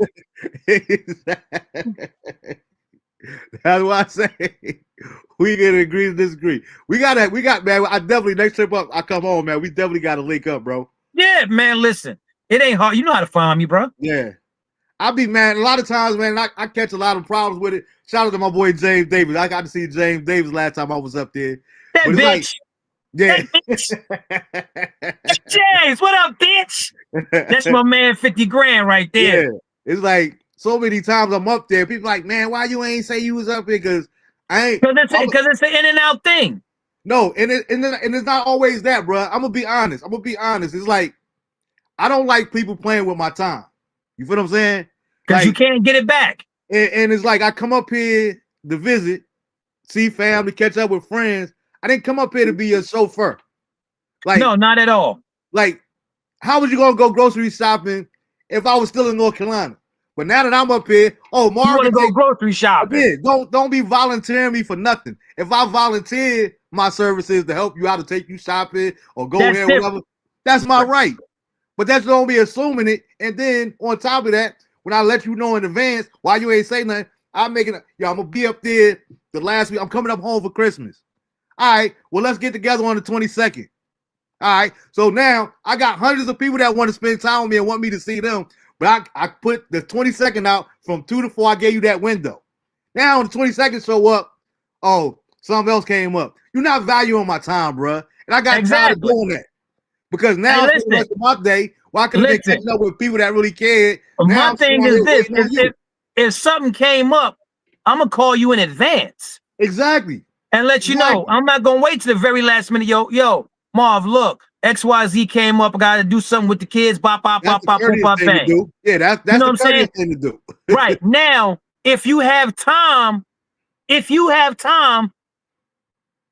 I know how your schedule is, we can link up. Exactly. But I ain't going to be mad. Nah, I tell you, touch me, T. Because everybody be like the same thing. Hey, let's get together. Let's go out to eat. Then when we get there, Terry said throw a party. No, that's what I'm saying. I throw a party and everybody, I got 300 people talking about, I'm coming. I don't pay caterers and 15 people show up. We not doing that. I ain't got money like I just thought about it. I ain't got money like that to be wasted. First things first, I'm not spending that type of money. That's what I'm saying. What we going to do is I'm a cook. And you better hope the food lasts. Better get your ass here. You know what I'm saying? And that be that. Nah, it's just that I don't like. I just hate that because it's happened to me too many times where I was put aside. Let me tell you. You know what I mean? I'm more serious about my time. I'm more serious about time than I am money. Exactly. Exactly. If I give you my time, that means you mean a little something to me. Yeah. And more than a little something. Because Yeah. I realized that money I can't take with me, but one thing I can take, whether I'm rich, whether I'm broke, whether I'm poor, It's my time. It is my memories and times that I created with you. The time Yeah. we got to go, you know what I mean? Like you Even if hit we me. didn't go partying enough, we just sat at Westside, Velsbury Park. Yeah, and chill. Like you hit me, yo. You know Yeah. what? I fuck some Marv heavy. Yeah, I got you, bro. I can carve some time out. Yeah. There you go, T. There you go. He got to consult his wife on that one. But there it is. Next time I'm in town, party at Fox House, y'all. I'm gonna bring Terry with me for that one. Hey, Terry. Bullshit. Bullshit. My house got a 4 people capacity. Listen. We go to Weekway Park. You got a club, you got a DJ out there already. You know what I mean? Everything you need is right there at the park already. Man, listen, I don't even need a DJ. I'm gonna get my brother-in-law to come through with one of his cars with the system in it. I don't even need all that. Old school. Old school. What we used to call parking lot pimping. Just go down to White Castle. I ain't even going to the shit, right? I'm just going straight to White Castle. Exactly.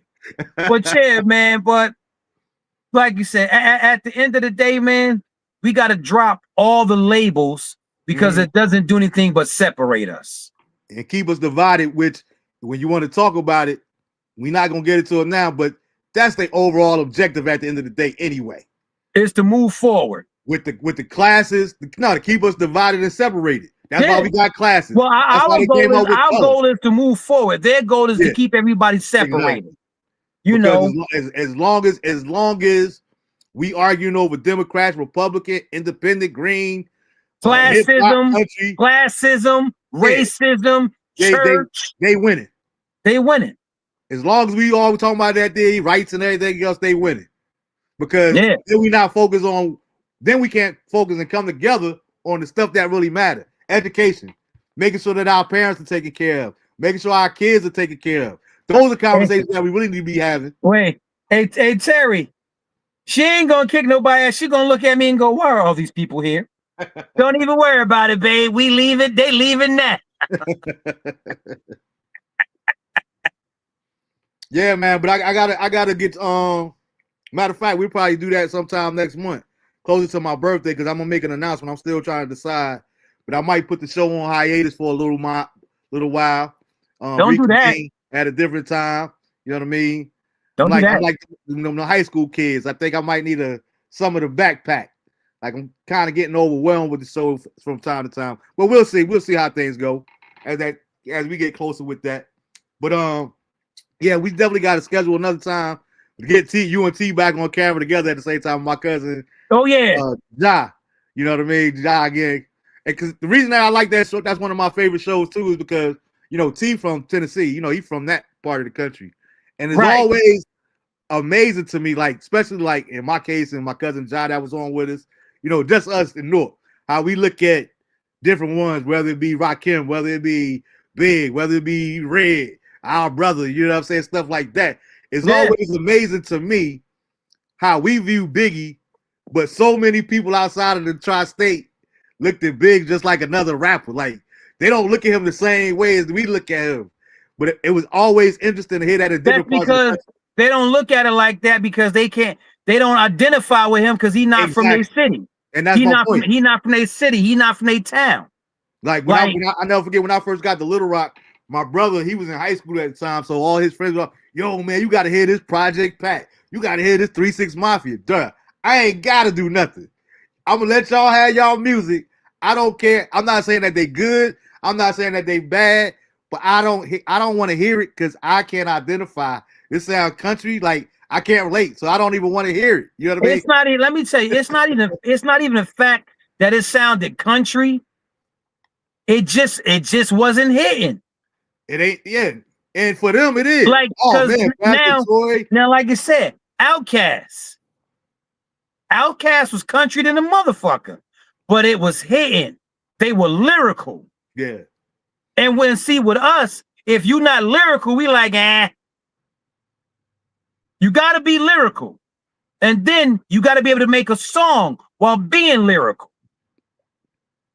Us old school hip hop heads anyway, because some of these cats, they don't care about no lyrics, they don't care about no beats. They think they measure it by the money they got. Oh, I'm sitting here like, dude, come on, man. I ain't no fool. I know half of this stuff is rental. If you measuring it by the money and not by the lyrics, Jay-Z still wins. What rapper in the game got more money than Jay-Z? I'll wait. I don't know right now. And at the end of the day, it's just like the sports. It's like the sports people. I don't care because ain't none of them paying my bills. And again, I don't know what they reporting is true. Just like I don't know that is a lie. So you might say Jay-Z the richest. I don't know. I don't really care. It don't move me one way or another. That's just me. You know what I mean? That goes for Jay-Z. That go for Diddy. That go for Kanye. Did he lose everything? Even Dame Dash for that matter. Hell. It's like I used to tell people all the time back in the day. This is my last point. But I remember when it made the news how Michael Jackson has filed for bankruptcy. I used to tell people all the time, I said, shit, if Michael Jackson is filing for bankruptcy, that's the kind of broke I want to be. Well, see, what they misunderstand it, you might be filing bankruptcy on a business. That you're filing bankruptcy on a business that was losing money. Yeah. Because he still had Netherland. He ain't have all the animals no more, but he still had the land. No, he still had the animals. He still had assets.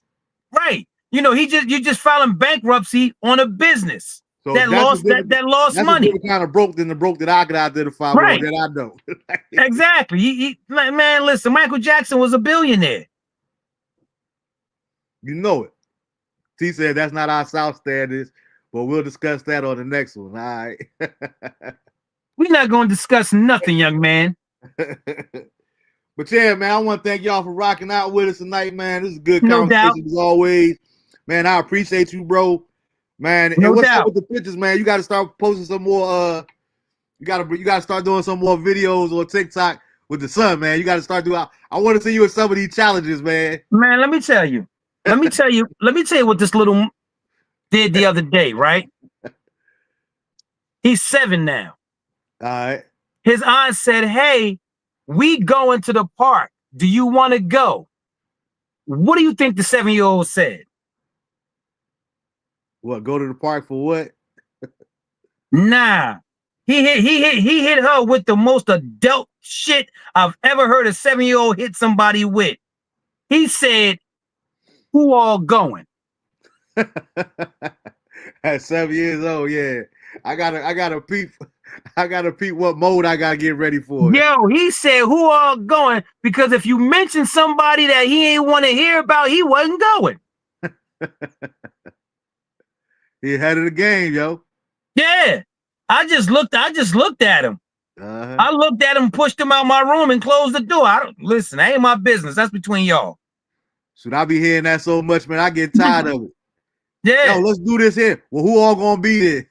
Like, yo, you coming to spend time with me. We try to have quality time. Go get a bed with other people. It don't matter who else gonna be there. You gonna be with me, motherfucker.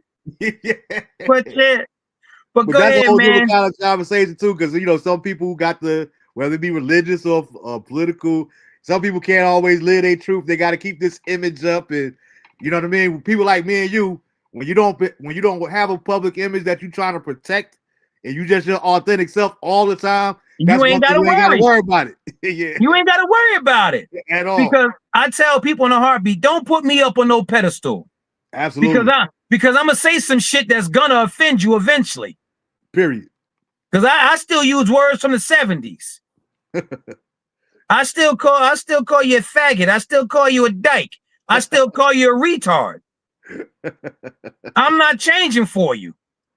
That's not. You know what I mean? And I'm not going to sit here and say a man is a woman. I don't care how much surgery you had. Yeah, but is what you identify as, man. Come on, man. You gotta stop thinking those old type ways, man. I'm good. Like we just talked about it. I now from now on identify as a 50 million heir. Now, what if I told you I identified as God, now worship me? You got a valid point. People doing that these days. Some so people really now, think they are. right? So now, when you praying and you ain't praying to me, I got a problem with you now, because I'm God. And so That's if you how got I that card, bring identify. it to me. Yeah. So if Right. you And identify now, with God, you got an issue with me not praying to you. You come right. see me about it. Right. So now, oh, I'm the God of foolishness now. Oh, I'm talking nonsense. You can't be God. You Yes, can't be a woman. You're a dude. You have, if you died right now and they buried you and your body decayed, they check your DNA, it's gonna say XY. Oh, here we have a man. That's fact. But nevertheless, but go ahead and end out the show. No doubt, man. We're gonna see y'all next week. It's a pleasure. No doubt, man. Always, man. Tell the family I said what's good, man. And yes, everybody sir. that's not a member or don't know about it, you got the nonprofit. Go to this page and check it out. You can become a part of that whole journey, man. Positive thing where we trying to get our own grocery store, our own schools, our own like everything. On banks, on hospitals, our own everything. Where as if we don't have to beg and ask nobody for nothing. That's it. The only thing that we ask is that if you Black, donate $1 a week. Just $1 a week. $52 for the year. That's all we ask. You know what I'm saying? And if you have a skill set and you would like to donate your time and skill set, that's also welcomed. But remember, when you show up, we don't talk politics, we don't talk religion, we don't talk sexuality, and we don't dwell on the problem. We have a problem, this is the solution, execute it. That's it. We don't sit around for hours on end discussing and debating. That does not happen. No doubt. But check them out, man. Yo, next week, we're going to be back on Tuesday night, our regular scheduled night for next week, man. I got a real good guest coming on to share a powerful story and his story. So I really want to encourage everybody to tune in. But I look forward to seeing y'all. I hope everybody has a wonderful week. Make sure you be intentional about loving the ones that you do love. Spend good quality time with them while you yet can. And as usual, in signing off, DeAndre and Light should know that Daddy loves you intentionally, but I also love you unconditionally. Till next Tuesday. Peace, everybody.